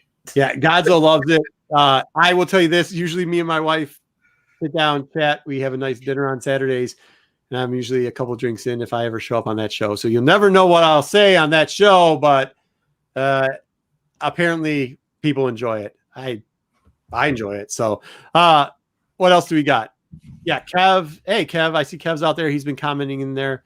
Kev's got a lot of good stuff on his channel. Jedi's coming on. That's it. We meet Sunday. I can't tell you what day we do 3 Comic Monty because we're still trying to find a good spot to release Monties, but we will have, I think, Ryan Brown this week at some point. First off, liked Mike, but you did not ask him about the biggest thing. See, look, this is how it goes down right here. Are they going to use Obi-Wan's journal for the show? That's what you need to just go, hey. He said he's working on a character. You all said it was Ahsoka Tano. I'm wondering if it might be a little bit of Obi-Wan. He's kind of cagey. What to say? We tried. Yeah. Everybody's talking about what the Obi-Wan was going to be. Yeah, that's why he wouldn't say. Yeah, I hope y'all have been listening to my show. You better go out there and get those Obi-Wan journal covers. They are great. We are now over 3 hours. We have made it for a 1 hour review. Break the rules. Great shows, everybody. They're all great. We appreciate everybody. John, Kev, Gonzo. We saw you all there. Drew is good. Thank you. JJ, awesome. Matt, great to have you. Eric. Oh, Eric has made his thumbnail. We're going to do something with that. Droid Grotto's coming up, so that'll be pretty fun. What else do we have? Anybody else I missed? Did I miss anyone? Real quick, John Vickery. I have like 53 short boxes, but you can't see them. Because he can see 10 behind me, but I got more. Yeah. We don't want to talk about short. Yeah, we don't want to talk about. No, we don't want to. Yeah, you're gonna piss my wife off if we start talking about how many short boxes are in my. Yeah, I mean, Jen, let's not talk about what goes on in my house. It's a mess. We just say a lot and accept that it's a lot. There's a lot. Actually, there was a count off. There was a count off at my house when Jen came over, and some people were like, "Well, Jen's got a lot," and I said, "Okay." And I said, "Oh no, this is just this room." Yeah, we'll keep going. We will keep going. Maybe we should do a. No, we shouldn't talk about. You would be. Come on. If you just showed what you put on your table, the stuff that you had, I was just like, you would win hands down any day. Yeah. If we're playing like that kind of game, yeah, you're gonna win. Yeah. But that's all right. Yeah. Who cares? I mean, like, it's about if you like the things you have. It's not about. Yes, I've got some pretty neat things. All right. On that note, we're not going to talk about neat things or whatever neat things, whatever's got. We're not going to talk about any of that. So we're done with neat things, and that's it. All right, we're out. Hey, can somebody? I can't get to this. I'm trying to do this, and this is why I'm trying to buy time. Is because I'm trying to do the. What do we? Oh, there it is. Peace out. Yeah. All right. May the force be with you always. Later. Yep. Bye, club.